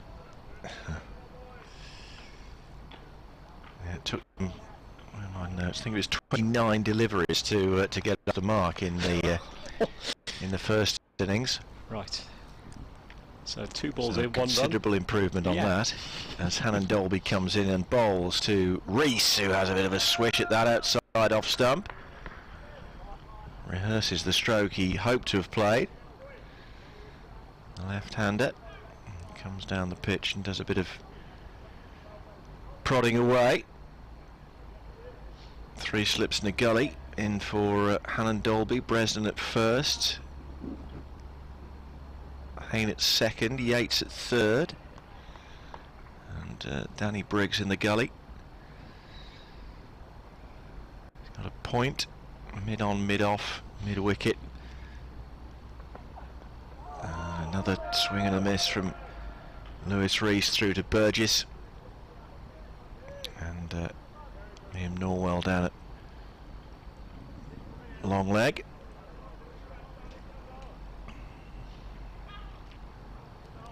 He had a fine first innings, didn't he, Lewis Rees? Oh, he did, yes. 63 in the end. Exactly, yeah. He batted tremendously well. Much needed when your 2, 3 and 4 are all out for a duck. Hannon-Dalby in again. Past umpire Wharf and bowls, and he's cracked that one away as Lewis Rees. Liam Norwell with a fantastic dive there on the boundary in front of the Holly stand to cut that off. Superb fielding from Norwell, because that was destined for 4 runs, it would appear, the moment it left Lewis Rees's bat, but a tremendous chase round by Norwell has saved 2 certain runs there. Derbyshire move on to 3 for no wicket. Yeah, I was all for writing a 4 down on my notes, and suddenly this figure emerges to sprint to his right hand side. Tremendous bit of fielding that. Hannon-Dalby back to his mark level with the Smallish pile of sawdust at the Birmingham end, and he's on his way in past umpire Wharf and Bowles, and Lewis Rees allows this one to travel outside off stump and through to Michael Burgess. So 3 coming off that opening Ollie Hannon Dolby over for Derbyshire, who are 3 without loss in their second innings. Of course, Norwell is going to come on from the Pavilion end, having claimed 5 for 32 in the first innings. So Derbyshire are 29 runs in arrears, with Rees on 2 and Godalming about to face, having made 1, Tim. 3 without loss after an over. That's a success. It's very much a success for Derbyshire. But yes, now up against the formidable bowling of Norwell. This will be a test for Godalming, with those same 3 men in the slips for Warwickshire. And obviously Norwell, not just from his bowling in the first innings, but for that superb bit of fielding away to our right hand side, will be full of confidence as he takes a run around the sawdust and now comes in to bowl, and Godalming cracks that onto the leg side, and that'll be fielded for a single. So Godalming moves on to 2 now. Dom Sibley doing the fielding. Norwell's got a big grass stain down his kind of right knee, having made that tremendous save on the boundary the previous over. Not surprised at all by that, as Norwell is in again, and this one is cracked towards mid-on, and that's well fielded. It's just come loose, so they managed to sprint for a single from Lewis Rees' shot. 5 without loss, but still good fielding overall. Yes, Dom Sibley that plunged full length there to cut that off. He's saved at least 1 in doing that. Sharp work in the field from the Bears thus far, which you'd expect with this sort of slender lead on first innings. And comes Norwell again towards Rees, and that's cracked towards the boundary. That's gone for 4. Well, the swing of that one just goes backward of point and over for 4. 9 without loss now. Godalming on 6 and Rees on 3. Yeah, he's trying a little bit too hard with that delivery, Liam Norwell, and Godalming, as you say, cracked it away. Between third slip and gully, wasn't it? Yes. Big gap in the field there, and away it went. Very satisfying sound that made as Norwell comes in again with a fuller length delivery that time, and just defended out of his feet by Godalming. Stays at 9 without loss. Yeah, got his bat and pad very close together there, Godalming, and managed to dig it out. Bright sunshine now at Edgbaston. The best the weather's been so far today, really. Norwell comes in, and that one is played nicely again for another boundary for Godalming. Just hit that one to the offside, and that goes straight through for 4 more. 13 without loss. Godalming moves on to 10 now. Yeah, a couple of terrific strokes from the Derbyshire captain. Gets him into double figures. Make him forget about the ignominy of the first innings for him. Absolutely, yeah. I was just going to say, it's after what happened for him, out for a duck after 2 balls, this will do him the world of good as Norwell comes in, and this time he just guides that onto the leg side, but he's not going to get anything from it.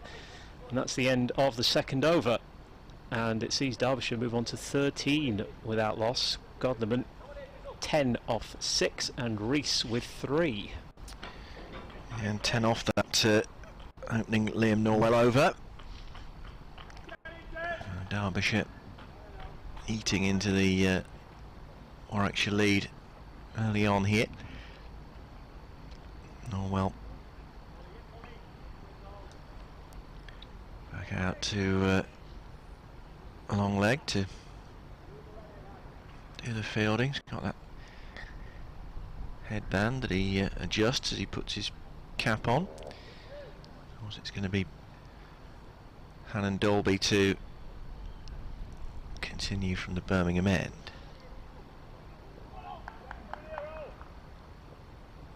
Three slips and a gully. Yeah, gully just running in there last minute. As Hannon Dolby comes in and bowls to Rees, has a bit of a swish at that outside the off stump through to Burgess. 19 the Derbyshire deficit now. It's 32 on first innings. They were all out for 189 first time round. Warwickshire were 169 for 5 overnight, but were dismissed for 221.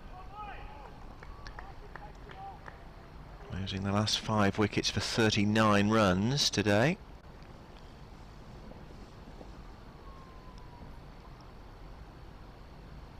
Hannon Dolby, familiar little skip at the top of his run, comes in and bowls to Rees, and that's edged and caught behind by Michael Burgess. He's had a couple of those, Lewis Rees, that he's been tempted by, and the first Derbyshire wicket goes with the score on 13. Lewis Rees scoring 63 in the first innings, dismissed for just 3 this time round. Caught Burgess off the bowling of Hannon Dolby, and Derbyshire 13 for 1. Yeah, no doubt about that one at all, and that is a big wicket for Warwickshire, because as you rightly say, Rob, he's been in tremendous form. That first innings total of 63, and Hannon Dolby will rightly get big pats on the back for that one, because that's a big wicket to claim as Godleman looks over towards his opening batsman making his way off. We talked about significant wickets from Derbyshire getting Bresnan. That's a big moment in the game, I think. Moment, it is, so early on in the Derbyshire innings.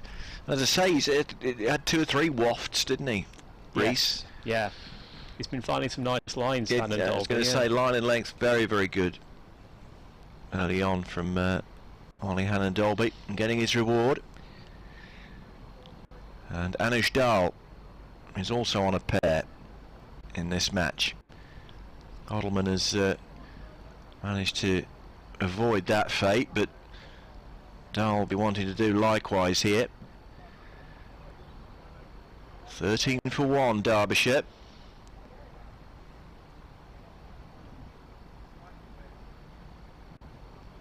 Still 19 behind.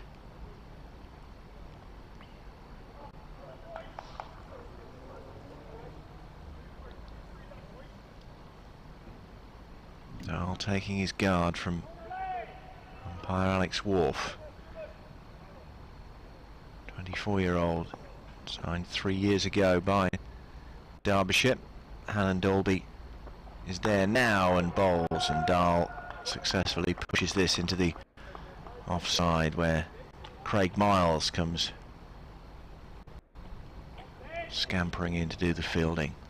It's now the Warwickshire fielders that are starting to shout that little bit louder after that wicket, because no doubt that's a big boost for everybody. So they'll be putting that pressure on now on Dahl.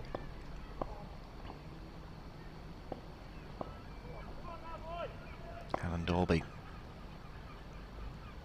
moves in past the umpire and bowls to Dahl, who's kind of guided this through a vacant third man area, and it's not been cut off by Craig Miles. A vain chase down to wideish third man for Miles, and Dahl off the mark, and the score 17 for 1 now for Derbyshire. So Dahl avoids a pair, like his captain as well. They're between innings at Nottinghamshire against Durham. Nottinghamshire 267 all out, Durham 330 all out, so Nottinghamshire trailing by 63. And Dolby in and bowls to Dahl. Big shout for LBW, he's gone. 2 wickets down for Derbyshire. Hannon Dolby strikes for a second time, and Anuj Dal, having avoided a pair, doesn't hang around for very long.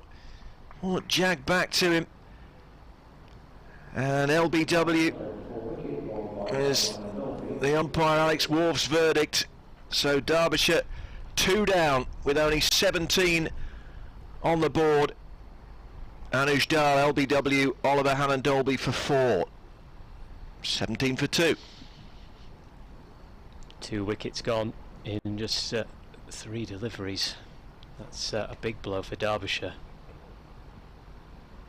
That's a disappointment for Anuj Dal after scoring that fine boundary just the previous ball, but after seeing Lewis Rees go now, Godliman once again looks over to see another batsman head towards the changing rooms.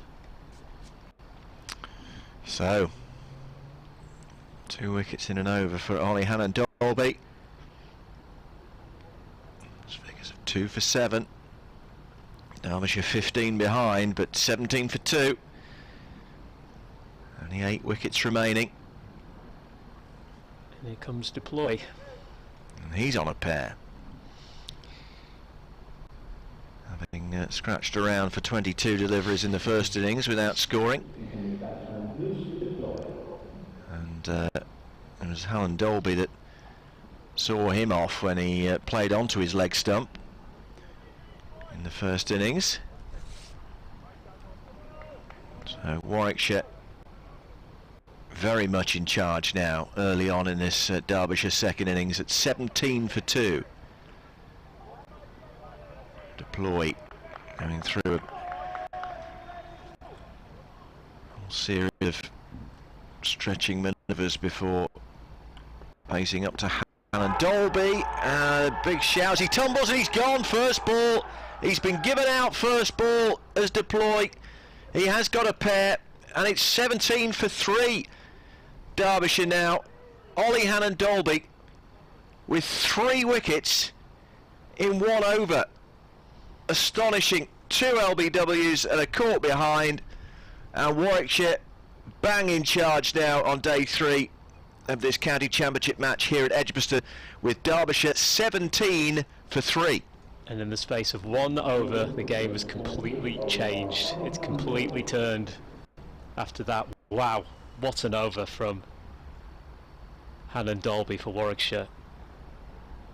And all the early momentum and positivity that Derbyshire would have had from getting Warwickshire all out has suddenly evaporated after that 1 over. Dear me. Well, tremendous stuff from Ollie Hannon-Dolby in particular.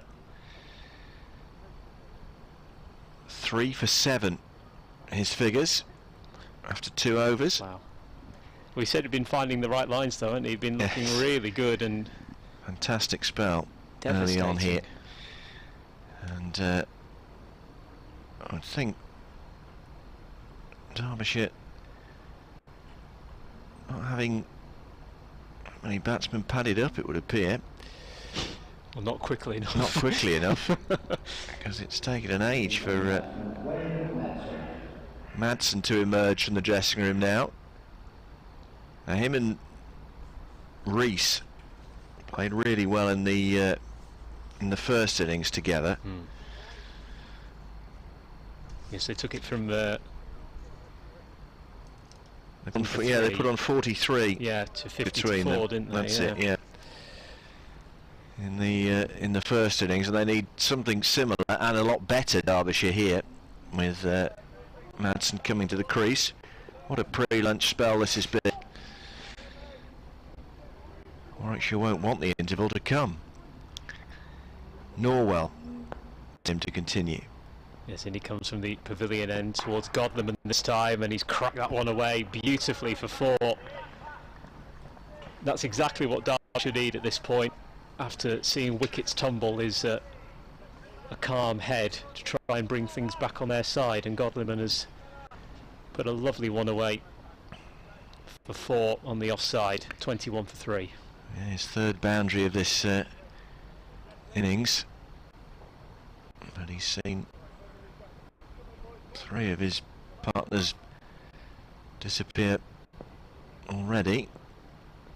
Norwell in again, and that one's defended by Godliman.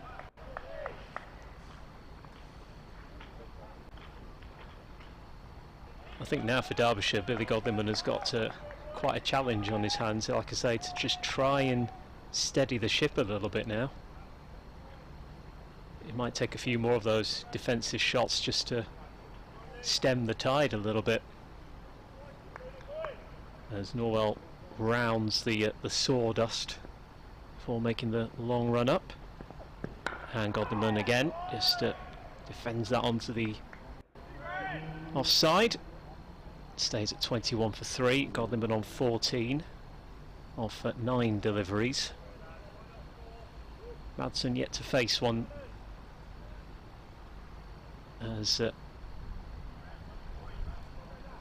it's been quite the day for Derbyshire in many respects. They were flying high after those wickets this morning, and now they're 21 for 3 with the bat as Norwell comes in and left to go by the off stump through to the wicket keeper.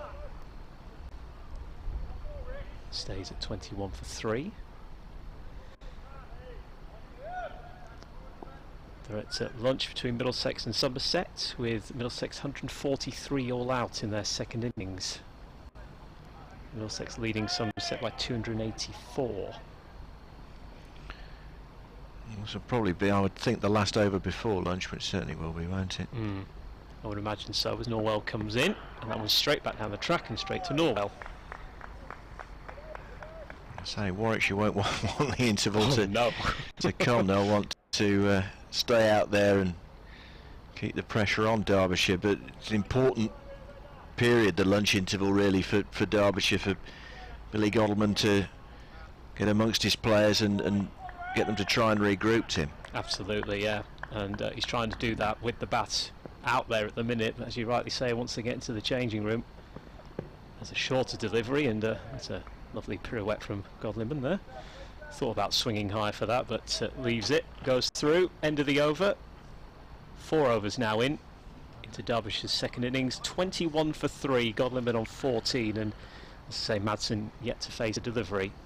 And for Derbyshire, welcome back to Hannon Dolby, who's going to be bowling this one. I'm just thinking, because of the change of innings, perhaps lunch is going to be slightly later, Tim. Just thinking about it. Certainly we're going to continue. Hannon Dolby looking to press home the advantage. 3 for 7 he has at the moment. His 2 overs. And he's there again and bowls to the new batsman Madsen, who allows this to pass above his stumps. For no run, 37 years of age, the former captain of Derbyshire. More than 17,000 runs to his name, 36 centuries, 91 50s during his career. Could do with him making it a 37th first class 100 Derbyshire from this position. As Hannon Dolby is in again, and Madsen on the move down the pitch, but then shoulders arms outside off stump through to Michael Burgess. Yeah, Madsen the last man to make a century for Derbyshire against Warwickshire when he got 144 in 2018. So anything similar would do nicely.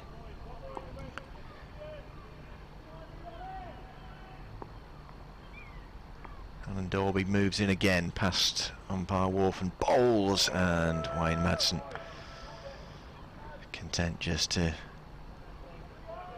see that one off. 2 very experienced men at the crease, of course, him and Billy Godliman at 32 years of age. If there is to be a significant Derbyshire recovery, then you would think it's probably going to come via these two. Certainly initially. Interesting that bright sunshine, but the floodlights are starting to flicker into life as well here at Edgbaston. And Dolby's on the move in again, and bowls to Madsen. Plays this into the onside, and Dom Sibley does the fielding, and there's no run. I think you bang on in the sense if Derbyshire could have two batsmen out there at the moment to just try and calm things down a little bit after seeing those wickets tumble. It is two experienced batsmen like Godleman and Madsen in that sense, because there's a temptation with those nerves kicking after wickets fall to swing for things necessarily, but as we saw Madsen there just leaving that one, and it might be the case more often. Derbyshire 11 behind still at 21 for 3 second time around. In comes Hannon Dolby and bowls, and Madsen goes for a drive, but it's cut off at mid-on by Dom Sibley. Dom Sibley. It's Liam Norwell, beg his pardon. And there's no run. Lunch at Headingley now with Glamorgan 161 for 4 in their second innings, so they lead the Tigers by 298 runs. 4 slips in for Madsen. Hannon Dolby hurtles in towards us and bowls, and that's flashed away by Madsen, down to third man for 4. And Hannon Dolby frustrated in that last delivery of his third over. Flashes away for 4 runs. Madsen off the mark. Godleman has 14. And the Derbyshire total 25 for 3 in their second innings. That's still 7 runs behind. Yeah, good for Madsen to get off the mark. That'll help him out, help Derbyshire out. 25 for 3. Still no play at Old Trafford. That's due to start now at 1:15 between Lancashire and Sussex, as Norwell in towards Godleman, and that one is played nicely down the leg side, and that's going to go all the way for 4, is it? Yeah, will do. Another boundary for Godleman. Moves Derbyshire on to 29 for 3 and Godleman to 18.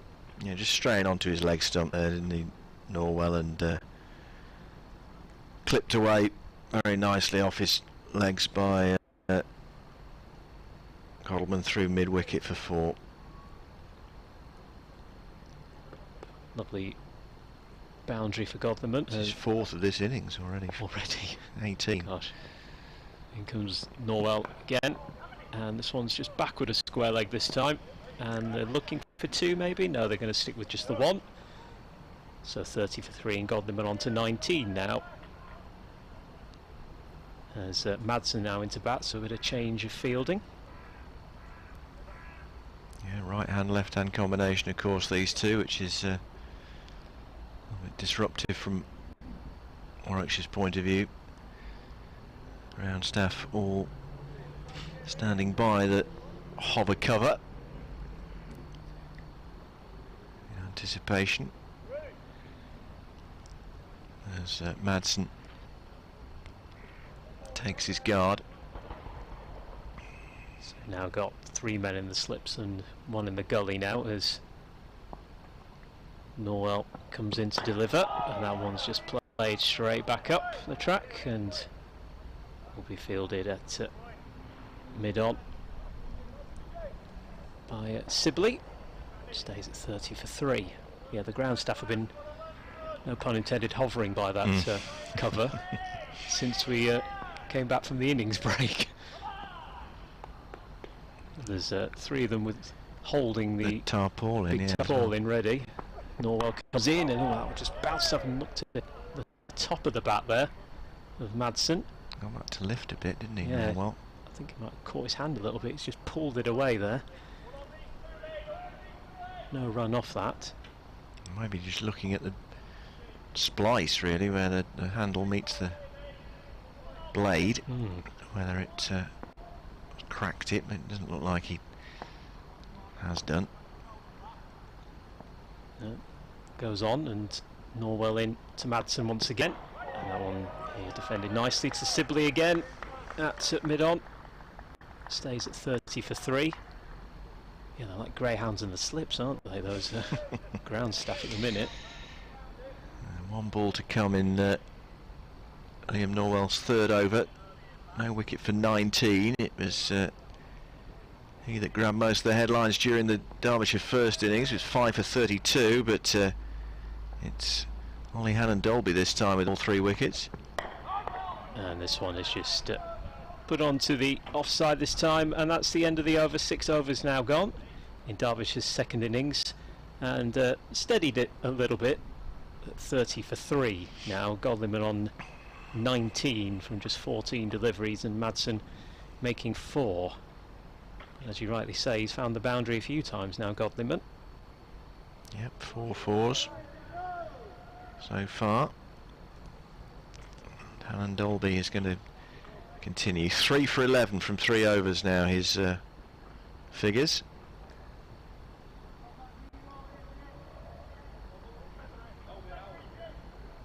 Godliman,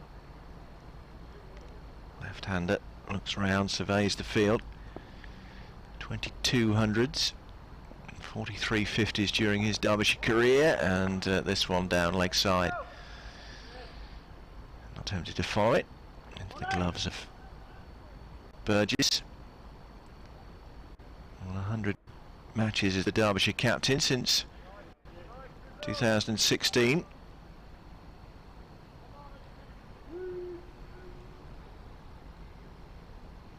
As we've been saying, the major hopes, you would think, of a Derbyshire recovery lie with one or both of these two. 17 for 3, they've moved on to 30 for 3 now, within 2 of the Warwickshire total, as Godliman pushes this for a quick single, and had Miles picked up and thrown, it might have been tight, but he slipped as he attempted to retrieve the ball. So it was a relatively comfortable single made there for Godliman to take him on to 20 in the total of 31 for 3, within 1 of the Warwickshire total. He threw something there, it just wasn't the ball in the end. The perfect action. Just forgot to take the ball with him on that occasion.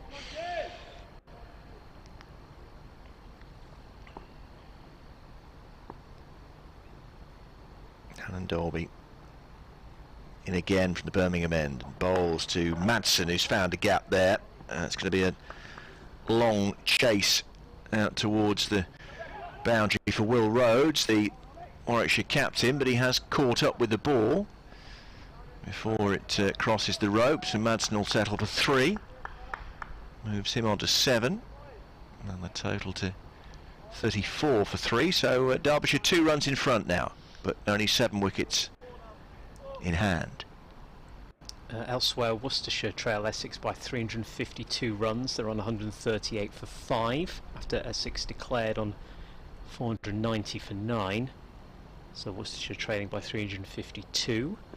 Durham just started their second innings. They lead Nottinghamshire by 64, but they are 1 for 1 now as Hannon-Dolby comes in. That one's got an edge and it's caught. Godliman is gone, and that is another big wicket for Warwickshire, taken at third slip, and it's now 34 for 4 for Derbyshire. Huge wicket to claim, and Hannon-Dolby is having the time of his life at the minute out there with the ball. 4 for 15 he has. It was a lovely catch by Rob Yates. Took a really good one in the first innings, and he's matched it, and that is lunch with Derbyshire at 34 for 4, and Godliman getting the breakthrough, the 4th breakthrough of the innings just before the lunch interval, and Warwickshire will really fancy their chances now, Tim, of pressing home their advantage in the afternoon. Little round of applause for Ollie Hannon-Dolby as he leaves the field. It's been a really terrific spell from him, and the Bears are bang in charge here. Now got 206 wickets in this, his 76th first-class match, and Derbyshire lead by 2, but they've only got 6 wickets left at 34 for 4. Just over 2 hours play, it's just changed completely. It's incredible really, from Derbyshire's successful start to the day with the ball, and thinking They wanted to keep it within 50, didn't they? Either way, what we heard from Lewis Rees before, they managed to do that, getting Warwickshire all out for 221. So Warwickshire just with a lead of 32, but then Oliver Hannon-Dolby existed in Derbyshire's world, and taking those 4 wickets, including 3 in 1 over, means that the top order has been absolutely decimated by the former Yorkshire man. And 34 for 4, all of a sudden, and especially with that wicket of Godliman as well, that was one batsman they would have wanted to keep at the crease for as long as possible, the captain, and now he's got to lead an interesting talk at lunch with his teammates. So we are at lunch here at Edgbaston. It's day 3 of the LV Insurance County Championship match. And the situation is Derbyshire in their second innings are 34 for 4. That's a lead of just 2 runs over Warwickshire. The story of the morning, we've had, 9 wickets fall in the morning session here at the expense of 73 runs. So 9 wickets have fallen for 73 runs, with Tim Bresnan bowled by Lewis Rees for 35. For Warwickshire, Matt Lamb caught Madsen off Critchley for 54. Craig Miles caught Dahl off Cohen for 14. Danny Briggs LBW to Cohen for 11. Liam Norwell LBW to Critchley for 4. That was Warwickshire all out for 221. A lead of 32. And Derbyshire at lunch have slipped to 34 for 4. Rees caught behind by Burgess off Hannon-Dolby for 3. Dahl LBW to Hannon-Dolby 4. Deploy LBW Hannon-Dolby without scoring. He makes a pair in this match, first ball as well in the second innings. And Billy Godliman just before lunch caught at slip by Rob Yates off Hannon-Dolby for 20. Wayne Madsen is still there on 7, but Warwickshire very much in charge. Derbyshire have a lead of 2 runs, but with only 6 wickets in hand, they are 34 for 4 at lunch. Rejoin us again in around about 40 minutes' time.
Welcome back to the afternoon session on day 3 here at Edgbaston, with Warwickshire very much in box seat going into the second session on this penultimate day, with Derbyshire 34 for 4, a lead of just 2. Billy Godalman out on final ball before lunch, so 2 deliveries of this Ollie Hannon-Dolby over need to be completed.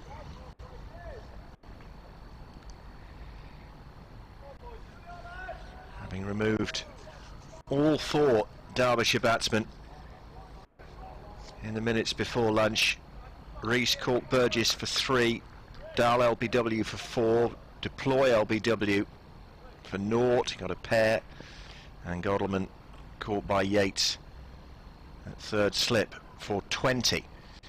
In comes Hannon-Dolby then, and the Birmingham end, and bowls to the new batsman Matt Critchley. That's a bit of a loosener after lunch for Hannon-Dolby. Into the offside, and they come back for a comfortable 2 to get Matt Critchley off the mark. He was Derbyshire's top scorer in the first innings with 64, and will need to considerably better that second time around to give Derbyshire some sort of foothold in this match. Hannon-Dolby comes in to complete his 4th over, and again it's close to being an edge off Critchley's bat, but into the gloves of Burgess. And it's 4 overs, 4 for 15 for Ollie Hannon-Dolby. I'm Rob Gurney on behalf of BBC Radio WM and BBC CWR. Tim Steer from BBC Radio Derby is alongside me. Tim, I think they'll be glad to see the back of Hannon-Dolby for at least 1 over anyway, Derbyshire, because he's absolutely torn through that top order for Derbyshire with those 4 wickets. And we were thinking before the game that this could go the full 4 days the way things were going, but now all of a sudden for Derbyshire they've got a bit of work to do here with Madsen on strike, with Norwell coming in, and that one is just clipped to the leg side, and that's well fielded. Just backward a square leg there, was well collected, so no runs on the board there for Derbyshire, but yeah, they need a big innings from Critchley and Madsen. As you already mentioned, that Critchley going so well in the first innings with 64. It's going to need something similar, to be honest, if not even more for Derbyshire now. And Norwell, right arm delivery. Oh, that one's cracked the bat, and it goes to mid-on, where it's fielded by Dom Sibley. Stays at 36 for 4. And Hannon-Dolby was rightly applauded as the Warwickshire players came off. The Derbyshire players probably shell-shocked after what happened. To close the morning's play, as Norwell in towards Madsen, who leaves that one, goes through to wicketkeeper, goes by the off stump. There's 3 men in the slips, 1 in the gully. A spectacular session, wasn't it, this morning, in which a total of 73 runs were scored, but 9 wickets fell. 5 for Warwickshire and 4 for Derbyshire. We did think that at 221 all out, a lead of just 32, that Derbyshire were well in this. It's a beautiful cover drive from Madsen. You may have heard the crack there as he sends that one for 4 without a shadow of a doubt. That lovely stroke. 40 for 4 now. Madsen on to 11, but that is a confidence boosting boundary if ever I saw one. Yeah, got the treatment there, didn't it, from Wayne Madsen? As you say, it was like a crack from a rifle. Beautifully timed by him to the cover boundary for 4. Picked up in the effects mic, which we are happily having outside today, because once again there's no to the outside. So fuller delivery that time from Norwell and just getting it out of his feet, Madsen, for a dot ball. But I couldn't help listening in on the first couple of days. Well, the first day was the problem was where, as I said several times, and Dave Fletcher did as well, our friends from satellite television were positioned right outside the commentary box window, so we unavoidably heard everything that they were doing.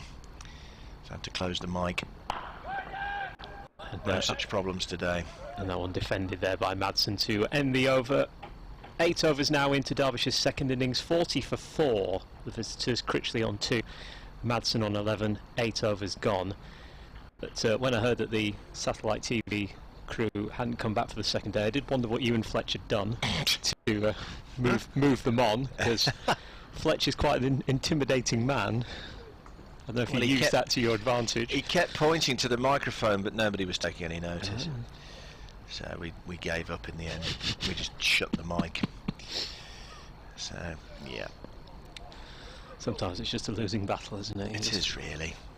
Get it? Yeah. Anyway, 40 for 4, Derbyshire. A lead of 8 as Hannon Dolby comes in and bowls to Critchley, and playing a miss. He's bowling tremendously well. Hannon Dolby. Terrific line and length he's finding. 4 for 17 now his figures, and 4 for 15 at lunch. Yeah, he's really feeling it today, isn't he? He is. He's looking perilous at the minute. He's on his way in from the Birmingham end towards us, past the umpire, and bowls to Critchley again. Had him having a nibble at that one. Outside off stump, through to the gloves of Burgess. Madsen and Critchley having a bit of a conflab. Yeah, when you're facing a bowler who is just finding his length and line so well at the minute, it's really tough for Critchley, who's currently on strike at the minute, with those 4 men now in the slip area, just waiting. Yeah, Danny Briggs at 4th slip, and another play and a miss from Critchley through to Burgess. That's 3 on the trot now. He's had a fish at.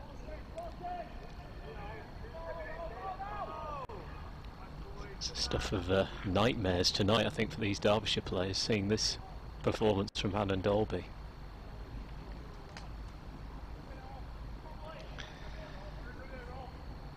So 3 slips, 4 slips, Bresnan, Hayne, Yates and Briggs.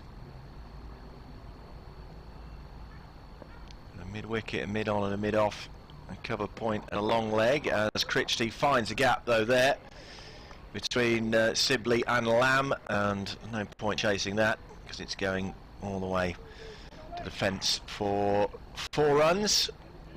And Matt Critchley having had a bit of a going over in the first 3 balls of that Hannon Dolby over. Timed that one well, moving him on to 6, and the Derbyshire total to 44 for 4, a lead of 12. Lovely stroke again. Yeah, really, really nice boundary. And again, it's these two, the most experienced pair of batsmen for Derbyshire. Much needed experience at this moment in time when things are seemingly up against Derbyshire. As Hannon Dolby comes in and bowls to Critchley, and that drifts down the leg side. A couple of rain delays at the moment. Yorkshire against Glamorgan.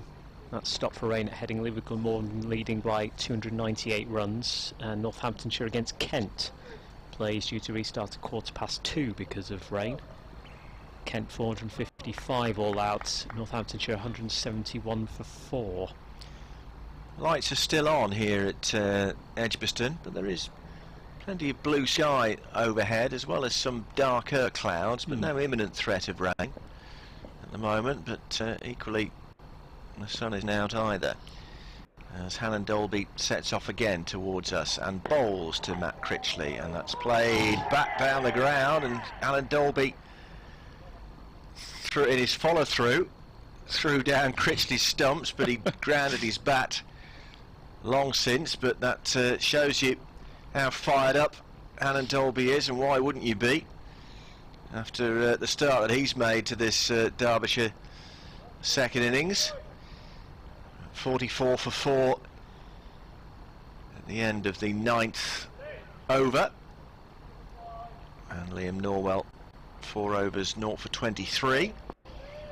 He's going to continue from the pavilion end as Hannon Dolby makes his way down to long leg. Up against Madsen, Norwell comes in, and that one nearly catches an edge. It creeps by the off stump through to the wicket keeper. There's 3 men in the slips, 1 in the gully. But yeah, I think a bit of mind games from Hannon Dolby there, because as you say, he's full of beams now after those 4 wickets, and maybe just trying to get into the heads a little bit of the Derbyshire batsmen, saying I'll be back. Yeah, well, I mean, it's all part and parcel of cricket, isn't it? Absolutely. And Warwickshire very much in charge here. Norwell comes in again, and that one is defended straight back towards the bowler, staying at 44 for 4. Worcestershire 145 for 6 against Essex, so they're trailing by 345 runs, whilst Durham are 5 for 1, so they lead Nottinghamshire by 68 runs. They're into their second innings, Durham, also in this group. As that one is, again, you heard the crack there as heads towards Dom Sibley at mid-on, and he does stop the ball from going any further, so it will be a single for Derbyshire. And for Madsen, it's 45 for 4 now. Yeah, Warwickshire resuming on 169 for 5, lost Bresnan 35, Lamb 54, Miles 14, Briggs 11, Norwell 4. 2 wickets each for Cohen and Critchley, 1 for Rees today. 221 all out. A lead of 32. And Derbyshire reduced to 34 for 4 at lunch, with Ollie Hannon Dolby at that stage having 4 for 15. 45 for 4 they've moved on to now. Norwell's delivery, and that one's just got by the man in the gully position. From the bat of Critchley, it's heading towards the boundary, but they'll be able to keep this one in. So it's thrown back now towards the wicket keeper, and that's 48 for 4, and Critchley moves on to 9 now, and Madsen on 12. A long chase down there for Craig Miles, but he's saved 1 run. That race out into the deep. 48 for 4. 16 the Derbyshire lead, but crucially only 6 wickets in hand. In comes Norwell to Madsen this time, and he tries to clip that down leg side. They're going for a quick single here, and they've got it as well. Madsen was and Critchley both quick to go there. Managed to creep that single in. 49 for 4. So Madsen on to 13 now. Yeah, just a little bit of bat on that, up by his hip area. I don't know whether it might be signalled a leg by, but no, it is a run off the bat for Wayne Madsen. Critchley on strike now, 9 for him. Here comes Norwell, and that one heads to mid-off. And in fact, it's the end of the over now, so 10 overs into Derbyshire's second innings. Critchley is on 9 of 10 deliveries, and Madsen's on 13 of 21. And there's 70 overs remaining, and the Derbyshire lead is 17, but as Rob rightly says, 4 wickets down though for the visitors. Well, they've stopped the clatter of wickets, with 15 being added for this one so far. That's Hannon Dolby, 4 for 21 from 5 overs, who's going to continue from the Birmingham end. Runs towards us and bowls to Wayne Madsen, who just lifts His hand off the bat. Its way through, gets a cry, "Come on, Ollie," from one of his teammates.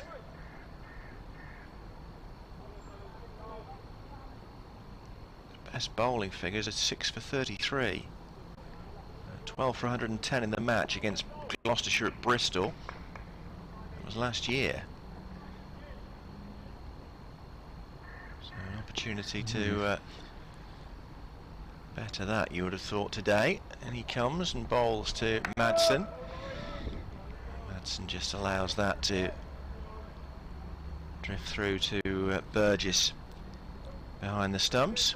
Yes, I'd keep that stat underlined. I think he might be needing that, without a doubt. Yep, 6'7". Now 31 years of age, be 32 in June. As I say, is still very much part of the Warwickshire plans here. Signed the contract extension in the winter rather. And here he comes again now. And into bowl to Madsen, who just manages to dig that out into the offside, where Danny Briggs at fourth slip moves across to do the fielding. Madsen 13, Critchley 9, 49 for 4. Men out for Derbyshire. Rees 3, Dahl 4, Deploy 0, Godalman 20. Falling to the man with the ball in his hand at the moment, Oliver Hannon-Dolby. He's back at his mark and skips into his run. Here he comes again and bowls to Madsen, who turns that into the offside, not the direction in which he was trying to play the ball, but nevertheless come through for a single into the covers. Moves him on to 14 and the 50 up for Derbyshire, but the critical thing from their point of view is they've already lost 4 wickets for those 50 runs, and the lead in the match is just 18. As you rightly say, Hannon-Dolby from close to where I am, Halifax. Yes, that's right. Just about 20 minutes down the A629 from where I am in Keighley. Moved here 8 years ago. Very successful spell at the club. Very well liked, well thought of. Lovely fella. Takes part in the Bears pod blast that we do. Nice. Through the course of the summer with my colleague Richard Wilford, who's in charge of that. A slightly sideways alternative look at cricket here at Edgbaston. Look that up. I think there's one episode already been done for 2021. Yeah, is he good in that? No, he's very entertaining. Yeah, very entertaining indeed. Here he comes again to end this 6th over for him. Into Critchley and a strangled appeal, as I think he got an inside edge into his pad there potentially. And yeah, it's a run off the bat for Matt Critchley, moves him on to 10. And the total at the end of that Hannon-Dolby over to 51 for 4 for Derbyshire, a lead of just 19.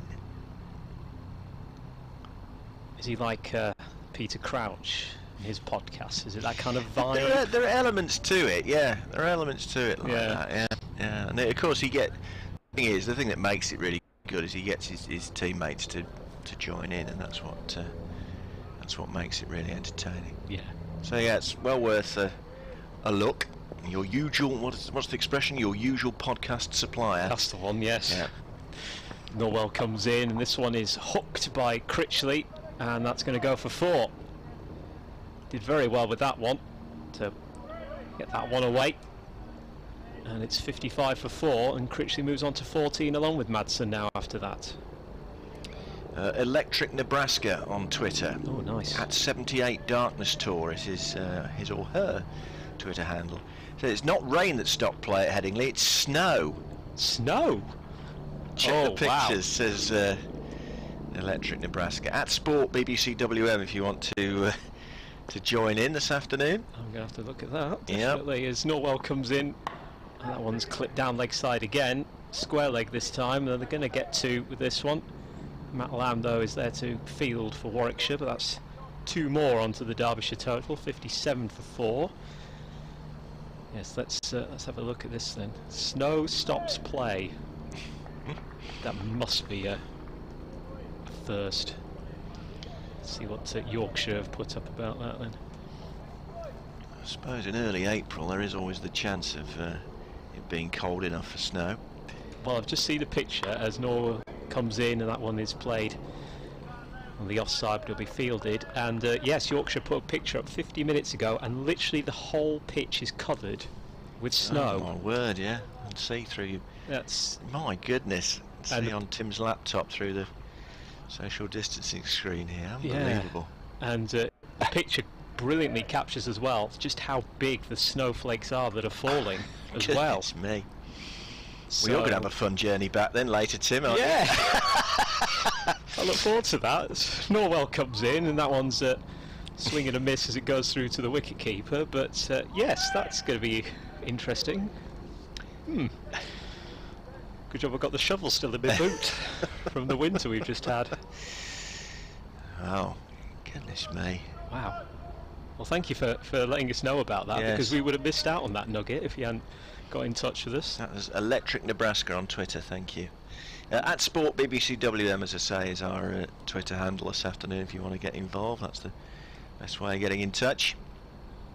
In comes Norwell again, defended straight back down to the bowler. Stays at 57 for 4, a lead of 25 for Derbyshire. So snow stopped play at Headingley then. Rain stopped play at Northamptonshire, we assume anyway. But everyone else still going at the moment, as we are here at Edgbaston. A lot more blue sky appearing now, with the floodlights still on. Last ball of the over for Norwell.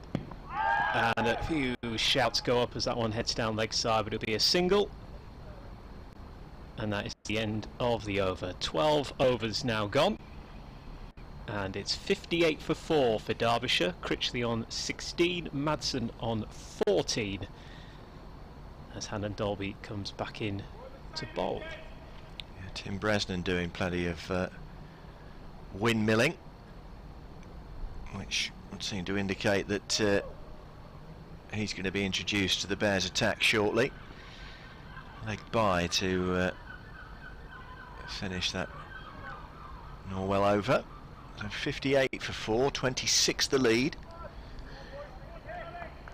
This partnership worth 24, which is by some distance the best of the Derbyshire second knock. Leanne and Dolby, 6 overs, no maidens, 4 for 23. His figures currently.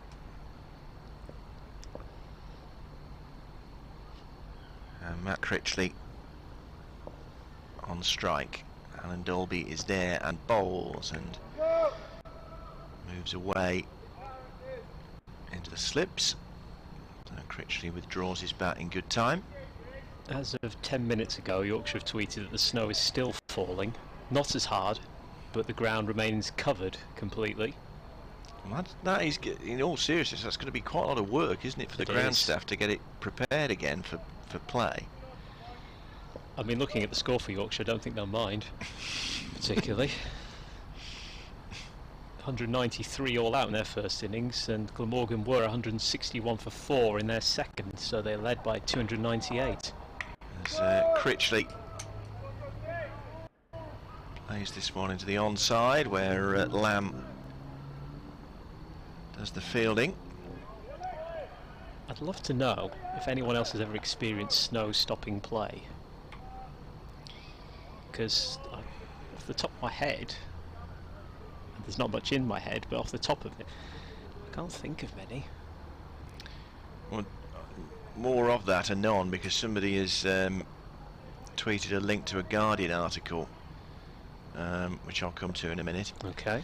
As Hannon Dolby moves towards us and bowls to Critchley, and that's played square of the wicket into the offside, and there is no run. 58 for 4.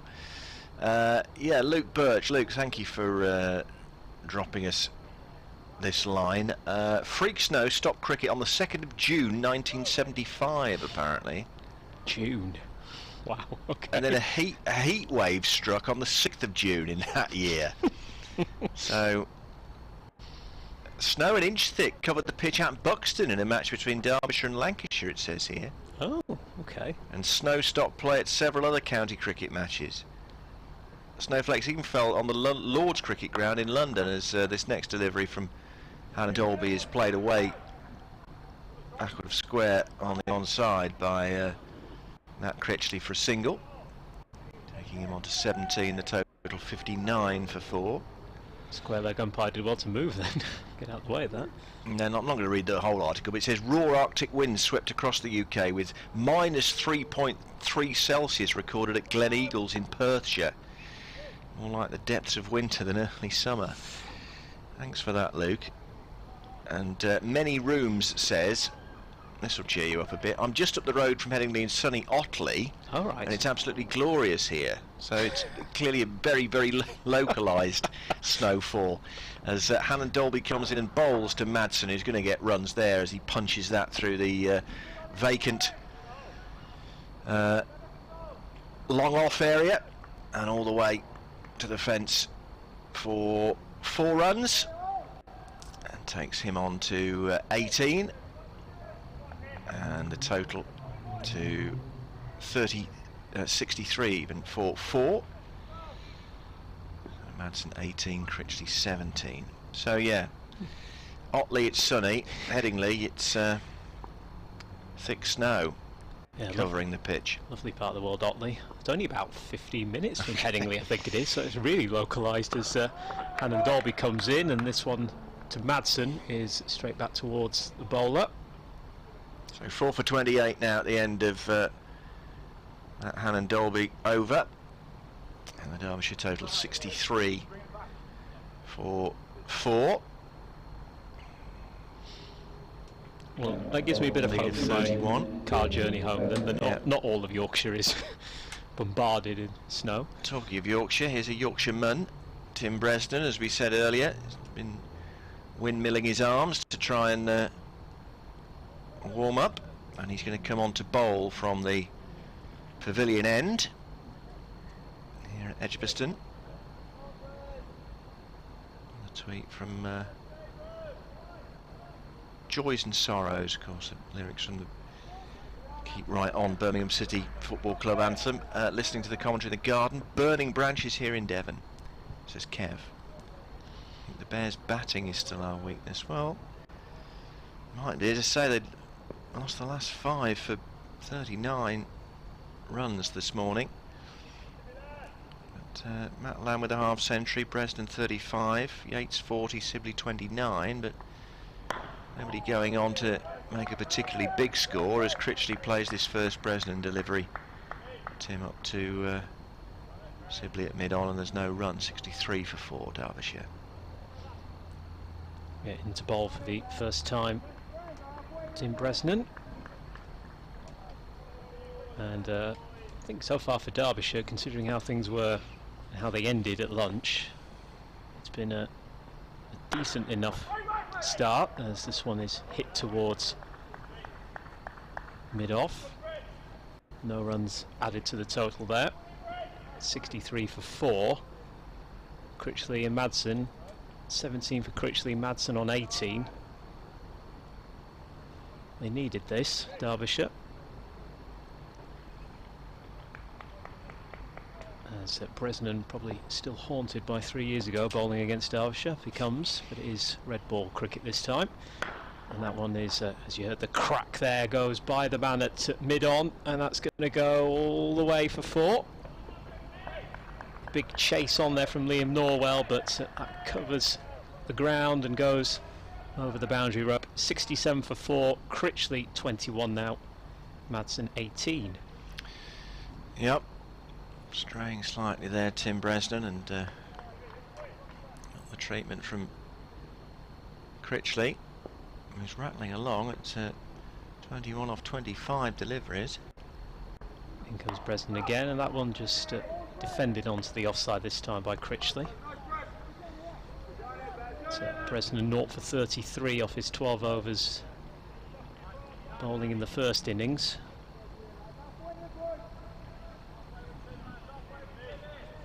Some chatter going on out in the field. Competitive edge, as you'd expect. This opening match of the season. Comes Bresnan again, and this one is played again just wide of mid-on, but they'll field this one for 1 for Critchley. Puts one to 22, Madsen on 18, who's going to be on strike now, and Derbyshire moved to 68 for 4.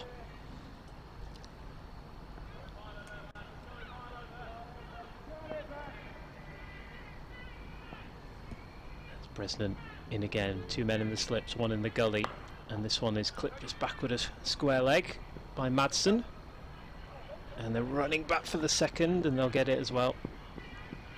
That was good running, that was, between the wickets, chancing the arm of Hannon Dolby, although Burgess threw his outer glove off. The throw from the deep wasn't particularly accurate, so they ended up making their ground with quite a bit to spare. End of the over 2, so Derbyshire 70 for 4, Critchley on 22, Madsen on 20, 14 overs gone, and 66, the scoreboard says, overs remaining.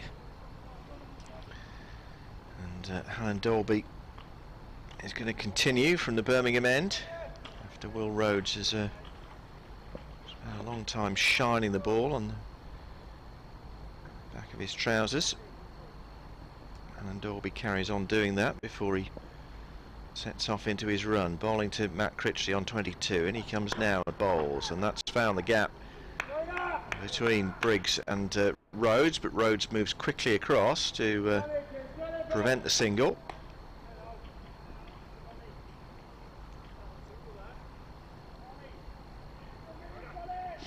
I'm seeing a lot of pictures on my timeline now of people in Yorkshire saying an hour ago it was this beautiful scene of sunshine and green fields. Now look at it. And now it's white.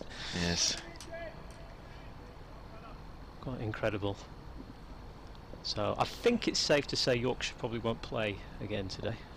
As Hannon Dolby moves in and bowls to Critchley on some middle leg, plays it up to mid-on.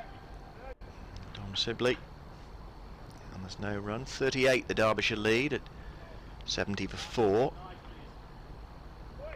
Josh Roberts, who's been in touch with us over the first couple of days on Twitter at SportBBCWM, says snow stopping play is unusual. Over a number of years ago, I was at New Road for a Royal London match when play was stopped due to low-flying geese flying in circles around the pitch.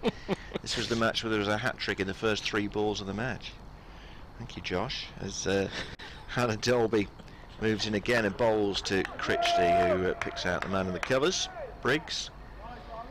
So there is no run. How many geese is my next question. You won't remember that, will you? 2, 3, 4, 10. What are we talking here? Dave says, serves Yorkshire right for playing in West Yorkshire. Scarbados is a balmy 8 degrees or so today, with a laughy cry face emoji thing, says Dave. He's Driffield, our regular correspondent from Driffield during the course of this match. Can't be a trip to North Marine Road. That's it. As Hannon Dolby, midway through this 8th over for him, comes in and bowls to Matt Critchley and plays it up to Rhodes at mid-off, and there's no run. 36 added for this 5th wicket by Derbyshire, which is more than the first 4 wickets combined, or worth. I can remember it was about 3 years ago, Yorkshire were playing Surrey at Scarborough, and it wasn't snow or rain that stopped the play, it was sea fret. As Hannon Dolby comes in and bowls to Critchley, squeezes this into the offside. Be updating BBC CWR listeners very shortly. Well, that's how we're going to take your comments today. We won't be taking callers at the end of the game, though. You will be able to call on Monday. in the sound of the Sky Blues. You can also listen to cricket online on the BBC website. The match at Edgbaston, the first game of the season for Warwickshire against Derbyshire, is moving apace. Let's get the very latest from Rob Gurney. Into the second session here, Clive, on the third day, and Derbyshire are 70 for 4. That's a lead of just 38 with 6 wickets in hand as Hannon Dolby comes in and bowls to Matt Critchley on one leg as he plays it up to Dom Sibley at mid-on, and that's the end of that Oliver Hannon Dolby over. But he has been the main protagonist as far as Warwickshire are concerned today. In fact, in a spectacular opening session, 73 runs were scored and 9 wickets fell. Warwickshire resuming at 169 for 5 overnight.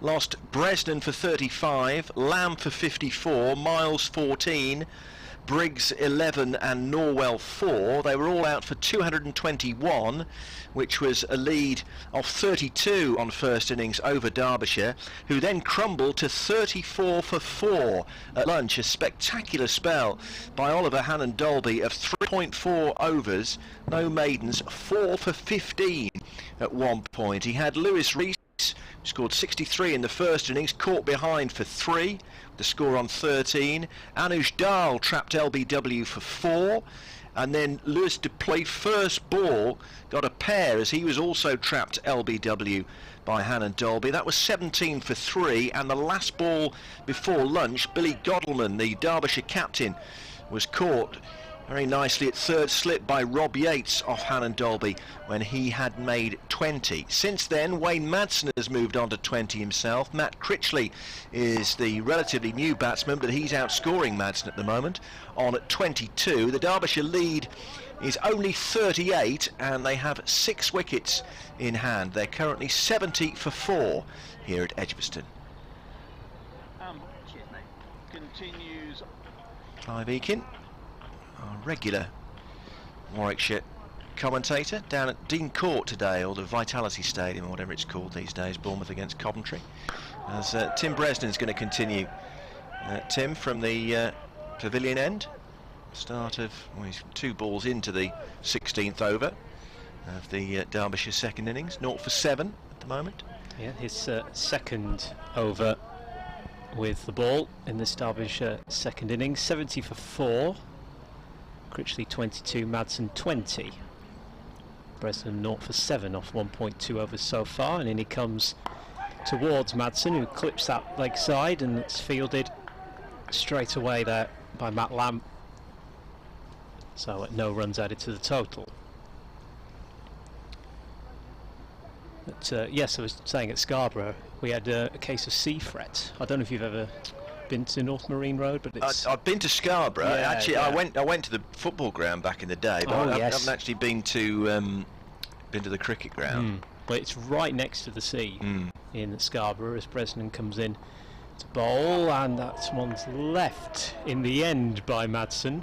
Goes by the off stump through to the wicket keeper. It was because of the spray and the waves coming in off the sea, was it? That's the one. Caused play to be halted. For a lot of the afternoon, like every 2 minutes, it was like something out of a horror film, because it would just drift in this mist and just sit in the middle of the pitch, and everyone would have to go because you couldn't see one end of the pitch to the other because of the sea fret, and then it would move on and they play again for maybe a couple of balls as this one is defended onto the offside, and then 2 minutes later this mist would just drift back in again and stop everything, and it was just like that for about 2-3 hours, and in the end they just gave up.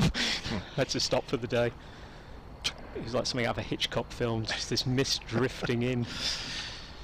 So yeah, it was a strange afternoon, that one, to say the least, but nevertheless always enjoyable going to North Marine Road, as this one is played towards mid-on this time.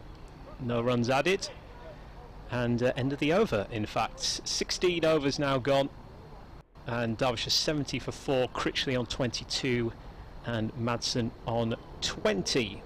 64 overs left in the day. Dr. Ash Lenton says snow and sleet stopped play at Headingley in the West Indies Test in 2006. Apparently. Gosh. See what we've started here. Yeah.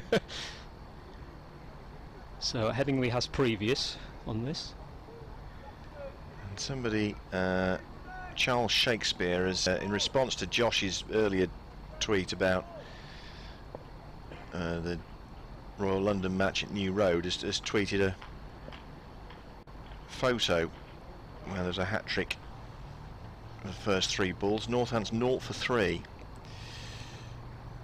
That's excellent stuff. As Helen Dolby starts a new over. I concentrate on what I'm watching here, really, haven't I? It's fascinating, though. It's these snow breaks. With a ball that Critchley lets go through to Burgess behind the stumps. Well, I've got plenty to update the good people of Derbyshire about in an update shortly. Yeah. So. Well, full time at the Etihad. Shots, Manchester City 29, Leeds 2. More of that anon as Helen Dolby comes in and bowls to Matt Critchley, who manages, as he lifts one of his feet up, to guide it up to Dom Sibley mid-on. 71 for 4. Yes, shots, Manchester City 29, Leeds 2. Goals, Manchester City 1, Leeds 2. And Leeds played for the whole of the second half and a few minutes of the first with 10 men because Liam Cooper got sent off. So the champions-elect, Manchester City, coming unstuck against Marcelo Bielsa's Leeds United today. As Helen Dolby moves in and bowls to Madsen, and Madsen with a shot that goes beyond Critchley and the stumps at the non-striker's end. Bodies tumbling left, right and centre there. But the end result is a dot ball as it's cut off. Madsen did get hold of that pretty well, but for no run. It's quite the stunning result Yes, for Leeds United. On that note, I'm going to go and update BBC Derby. Okay, we'll leave Tim Steer to that for the time being, and I'll carry on in his absence as Helen Dolby turns at his mark and runs towards us. Bolster Madsen edged and gone. Yates again with another catch at third slip, and it's 71 for 5 Derbyshire, and a fifer for Ollie Helen Dolby. He's taken all 5 wickets to fall, and Wayne Madsen pouched at third slip by Rob Yates for 20, and Derbyshire are 71 for 5 after a partnership that was worth, where are we, 37 for the 5th wicket, but it's been broken by Ollie Hannon Dolby, who now has figures of 5 for 29 from 8.4 overs. Just as Matt Critchley and Wayne Madsen were looking to launch a bit of a Derbyshire recovery, then that happens. The irresistible today, Hannon Dolby, with his 5th wicket of this innings, and Derbyshire are 71 for 5, a lead of just 39. And Critchley comes out. I think Tim Bresnan, who's, I think I know, he's a huge Leeds United fan, has just received the news from the Etihad Stadium that Leeds have beaten Manchester City by 2-1, having scored with both their attempts on goal, whereas Manchester City had 29 and only scored with 1 of theirs. Well, that's how it happens sometimes. 71 for 5 then, Derbyshire, with Hannon Dolby running through the visiting scorecard as things stand. Matt Critchley going out to talk to the incoming batsman, as you probably heard the flutter of pigeon wings there in the effects microphone as one of them comes past the commentary box window. Harvey Hussain, the wicket keeper, is next into bat, and Warwickshire looking to really make hay here on this 3rd afternoon. Wondering whether, well, the lights are starting to take more and more of an effect. I know that because I'm looking at the feet of the players, and there's like these 4 shadows being cast in each direction, like if you put a cross on a voting paper or something like that, it's casting that sort of shadow as Alan Dolby moves in again, and Hussain shoulders arms outside off stump. He gave that absolutely everything, Alan Dolby. And Hussain managing to avoid contact. Obviously adrenaline pumping through his veins, as it would be if you've taken 5 for 29. And your best figures are, what did I say they were earlier? 6 for 33, I think.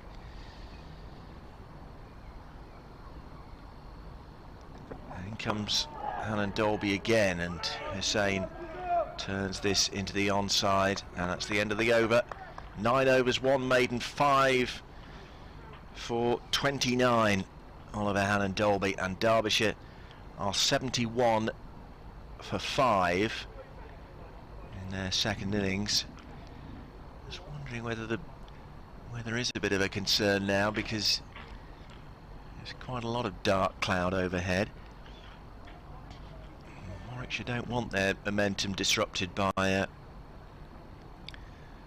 weather interruption at this point, you'd have thought. 39 only is the Derbyshire lead, with 5 wickets in hand. The umpires, Wharf and Illingworth, are having a look at the light meter, and if they offer it, of course the batsmen are going to come off, but Richard Illingworth just placing his light meter over the top of the stumps at the non-striker's end. It looks as though going to be okay to carry on, but like I say, the floodlights are on and they're casting these cross-shaped shadows at the players' feet at the moment. So Warwickshire will be mindful of that. Will Rhodes in conversation with Tim Bresnan here at the pavilion end, down in front of us immediately, as Bresnan sets off on his way and bowls, and Critchley plays it up to the aforementioned Rhodes at mid-off, and there is no run. On for 7 Bresnan, this the start of his 3rd over.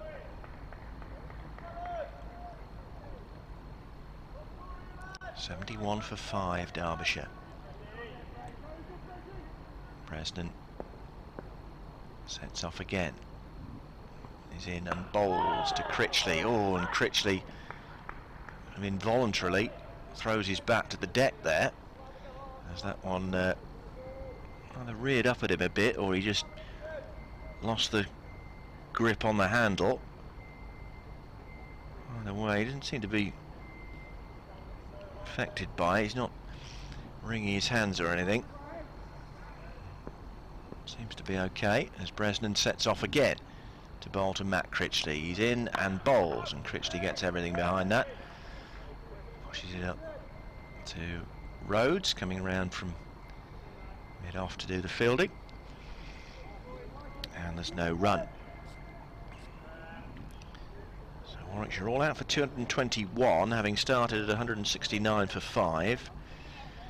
Derbyshire 34 for 4 at lunch, and 71 for 5 with Madsen the 5th man to go, as Bresnan comes in and bowls to Critchley, who on 23 pushes it again into the offside, and Will Rhodes does the fielding.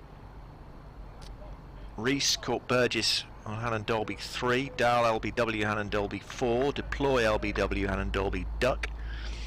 Godleman caught Yates off Alan Dolby 20, and Madsen caught Yates off Alan Dolby also for 20. As Bresnan moves in again and bowls to Critchley, and that rapped him on the pad, but he was on the move, and a stifled appeal from behind the stumps.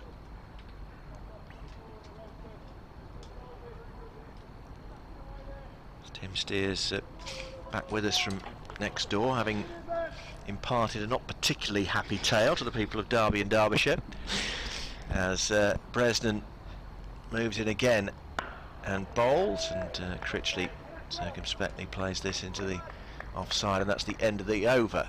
So 71 for 5 Derbyshire, Critchley on 23, Hussain yet to score. You just see the Madsen dismissal as you were turning? I just heard your commentary okay. in the hallway. So you took it from that. What on earth happened? Well, no, just Yates again, another decent catch in the slips, basically, right, and okay. A ball at Madsen. Yeah, the door literally shut as I walked out of the commentary booth to go next door to do my report, and I just hear, and he's gone. Yeah, like, that's it. No. So 71 for 5 Derbyshire. As I said just now, Tim, that the light is a bit of a concern, because Richard Illingham's got the light meter out again, and we can see, I keep saying to the listeners the last few minutes, like these cross-shaped shadows at the players' feet, aren't they? Which means that the floodlights are taking effect. It looks like we are going off for bad light now. Because of that, of course, the natural daylight needs to be stronger than the unnatural light, as it were, for play to continue, and that isn't the case at the moment. No, it has got very cloudy all of a sudden, hasn't it? Right above us here at Edgbaston, so yeah, understandable in that sense. So the players are going off for bad light, which will be, Tim, welcome relief for Derbyshire, won't it? Absolutely will, yeah. There was that little steadying spell between Madsen and Critchley, which prevented it from being, well, even more embarrassing in that sense. But yeah, that Madsen wicket is obviously a big moment, but for Derbyshire and the hope of taking it into a final day, they won't complain about a bit of bad light at the moment. So we are off for light here at Edgbaston. Floodlights are on, but as I say, they can't overpower the natural daylight in this form of the game, so that's why we are off, with the Derbyshire score on 71 for 5, and they are 32 therefore in front. No, that's not right. Scoreboard's got me confused now. It's 39. 39, yeah, it said 32 for some reason on there. It's 39 is the Derbyshire lead, but they only have 5 wickets in hand. Oh, he's got Derbyshire trail by 32. Well, that was the situation at the beginning of the innings, not now. Anyway, Matt Critchley on 23, Harvey Hussain yet to score. The men out, Rees for 3, Dahl for 4, Deploy no score, a pair, Godalman 20, Madsen 20, Ollie, Han and Dolby figures of 5 for 29 from 9 overs and 1 maiden. But the players have retreated to their respective dressing rooms, the Warwickshire ones to the pavilion underneath us, and the Derbyshire players to the executive boxes at the Birmingham end, because bad light has stopped play here, with the Derbyshire score on 71 for 5 in their second innings.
Just to let you know, if you are still tuned in, that the black cloud that is lingering overhead is now depositing some rain on Edgbaston. So not only bad light, but now rain has stopped play, with Derbyshire on 71 for 5 in their second innings, a lead of 39 here. So we'll be back as and when play resumes later.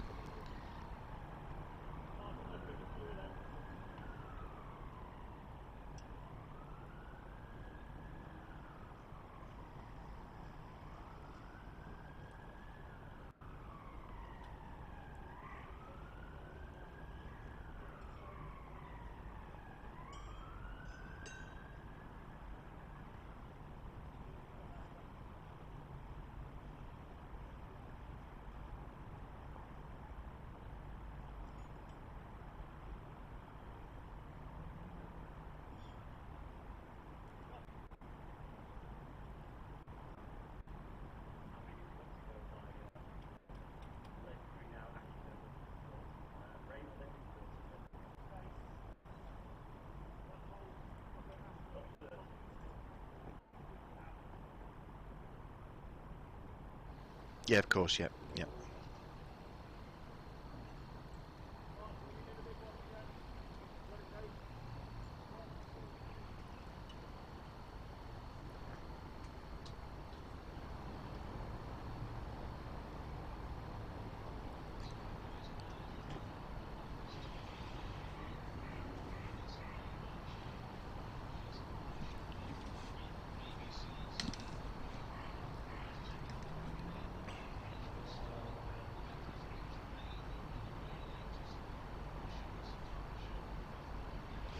Yes, Clive, bad light and now rain, unfortunately, here at Edgbaston, has the ground staff rolling the large tarpaulins onto the pitch either side of the hover cover. So Warwickshire's momentum in this match disrupted. Derbyshire are now 71 for 5. Ollie Hannon-Dolby has been at it again, this time another catch in the slips for Rob Yates to dismiss Wayne Madsen for 20. So Hannon-Dolby has all 5 wickets, 5 for 29 from 9 overs and 1 maiden, his current figures. His best bowling is 6 for 33 last year against Gloucestershire at Bristol, so he's on course to get a career best from this match, but not at the moment, because the rain is coming down here just outside Birmingham city centre, and the match situation is that Derbyshire are 71 for 5 after a 37-run partnership between Wayne Madsen and Matt Critchley. Critchley is still there on 23 from 41 deliveries. He's been joined at the crease by Harvey Hussain, who is yet to get off the mark, but 39-run lead only for Derbyshire, and they have 5 wickets in hand. But the weather has intervened, bad light, and now rain has stopped play, with Derbyshire on 71 for 5.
Yeah, I'm here. Okie dokie, will do, thank you. So what happened? Bournemouth scored in the first minute and then...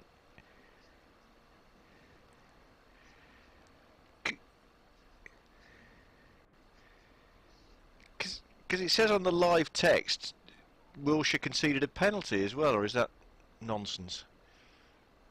No, okay. Right. Unless Clive missed it. No, now. Oh, okay. Oh, it's a free kick rather than a penalty. Right, okay, yeah, okay, right. That's where they've made the mistake. Right, I'll be quiet and listen. Thank you. Alright. Yeah, it's still raining, so there's nothing happening here. So, thank you. Thank you.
Well, there's sleet at the moment, so it's even less likely to be happening.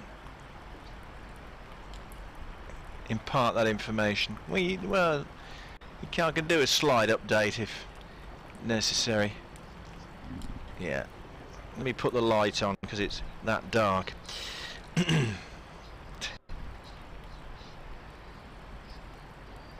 Come on, okay.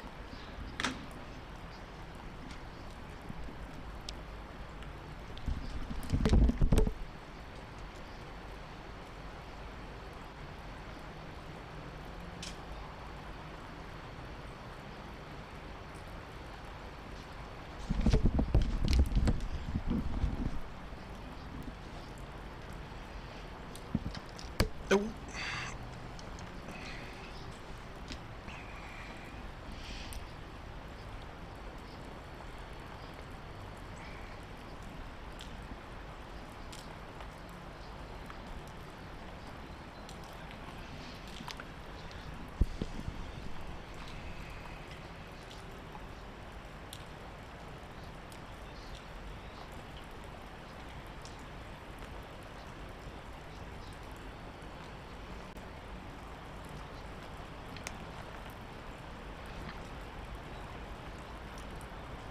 Good.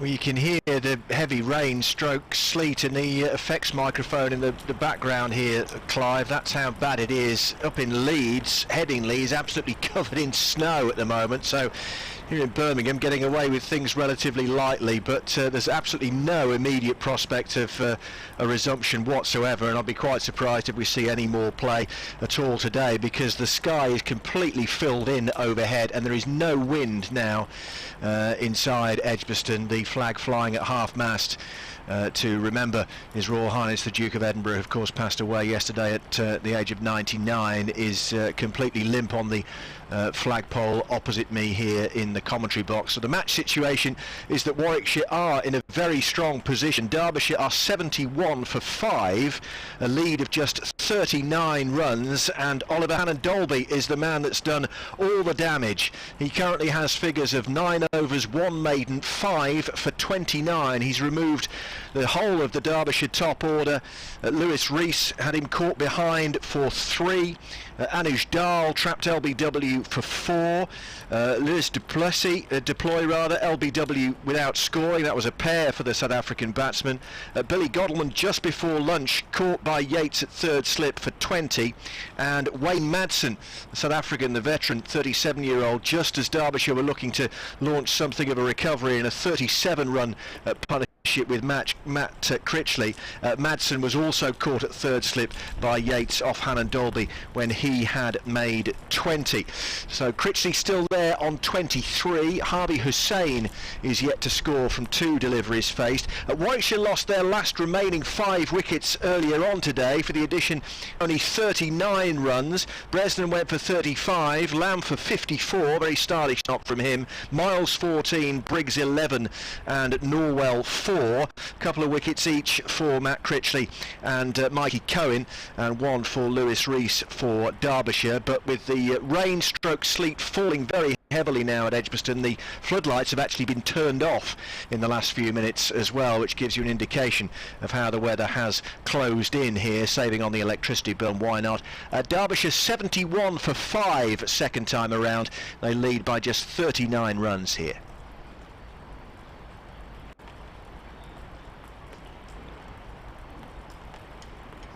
Thank you. Yes, great. Thank you, mate.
Wilford reckons they're past that already for 10 yellows, he reckons.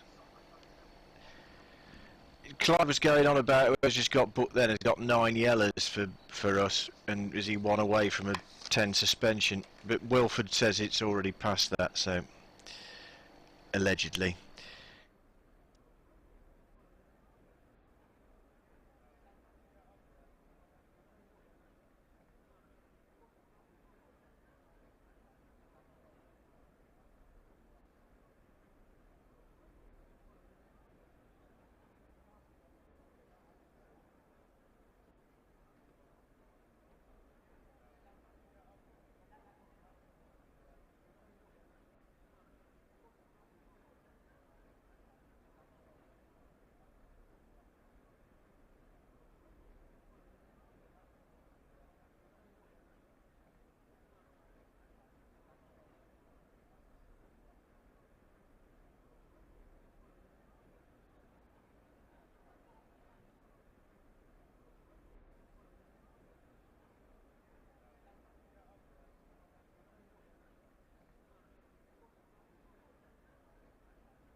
Oh dear. Not good. It's alright, it's not your fault.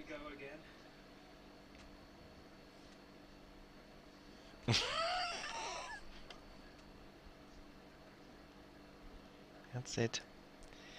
Well, let's have a look. Well, there's the odd spot of rain still, so yeah, we haven't been called off for the day yet, but it looks very, very unlikely they're going to get back on. Well, that's good. That's cheered me up a bit.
Yeah, there we are, 1-4. So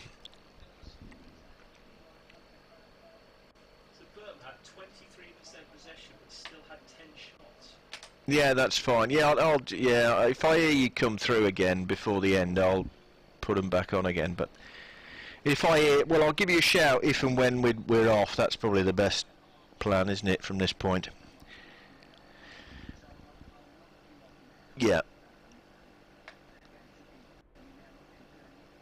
Yeah, that's fine. Thank you. Yeah, I will do. Thank you, mate.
Right, word has come through that we are off for the day.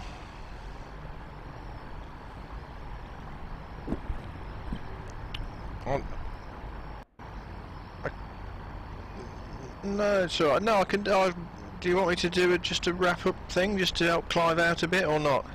Yeah, that's fine. Yeah, okay.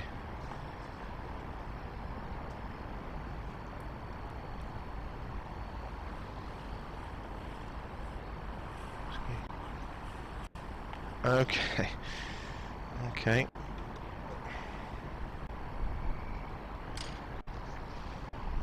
Yeah, it was alright, yeah. Oh, exactly. Well, I've been here the previous 2 days as well, so I'm back tomorrow. That's it. Yes, yeah, all 4 days. That's alright.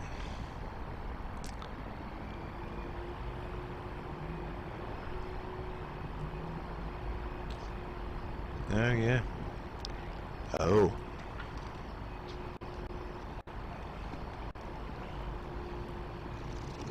I can't hear anything at the moment, but that's not of huge concern. That's alright. I can now. It's John Hunt, whose head's about to explode as it comes into the final furlong. I'm gonna say.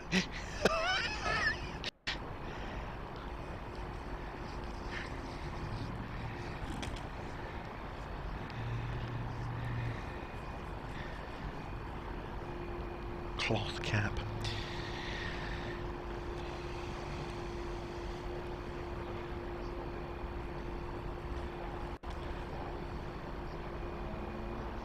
That's right, yes.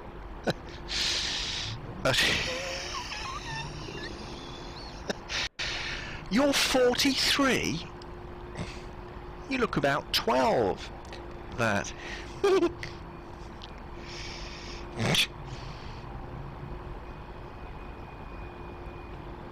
it's the one where he interviews Doon McKeekin as well while she's stripped to the waist.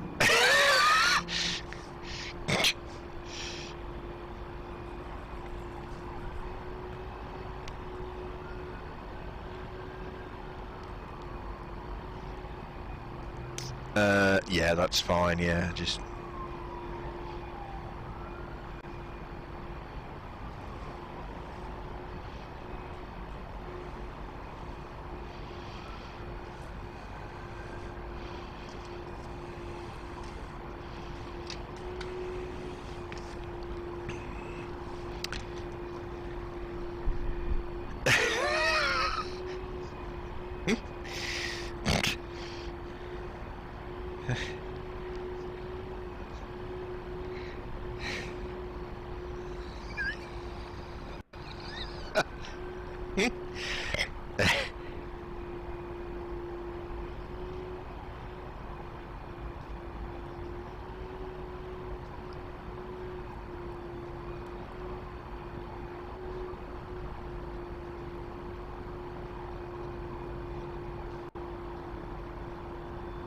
I like the old fence effects in the background. That's very, very good.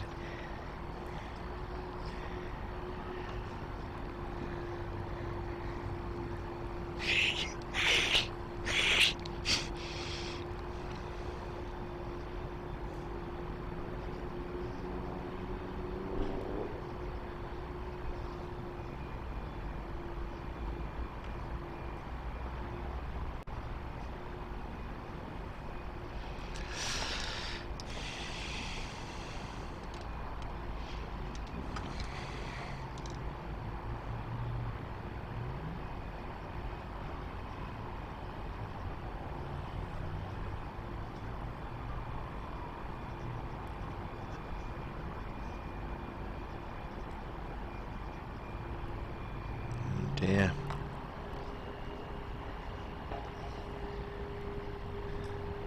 What was that? The local hope that has gone belly up.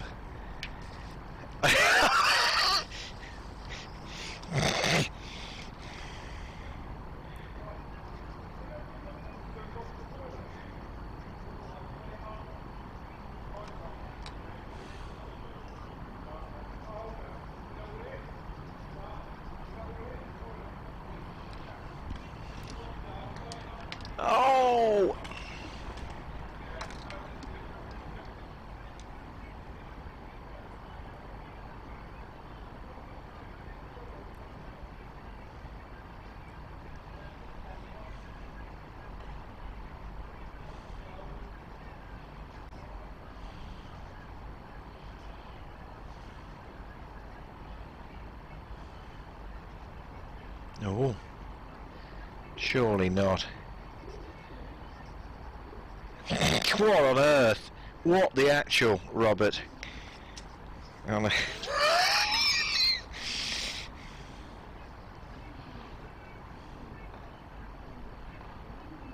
my word. Okay.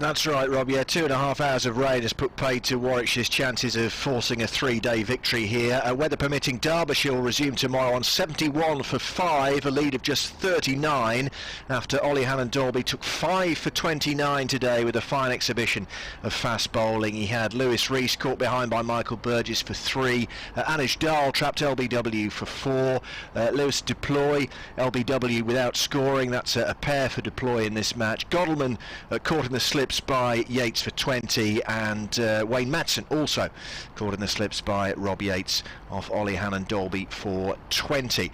So Derbyshire 71 for 5. Earlier on, Warwickshire lost their last 5 wickets for just 39 runs, with Tim Bresnan making 35, Matt Lamb 54, Craig Miles 14, Danny Briggs 11, Liam Norwell 4, and Ollie Hannon-Dalby was not out naught. There were 13 extras in the Warwickshire total of 221, so that's a lead of 32 on first innings, but Warwickshire frustrated by the weather here at Edgbaston on day 3. Derbyshire, all being well, will resume in the morning on 71 for 5. That's a lead overall of just 39.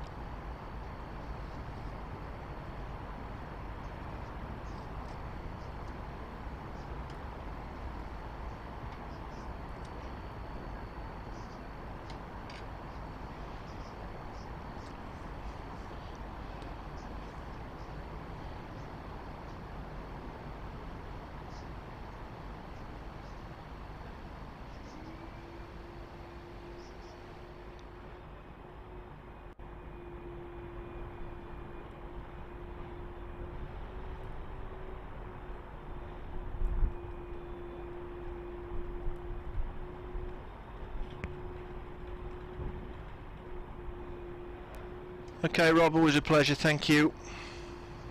And you, mate. Okay. Cheerio, thank you, bye.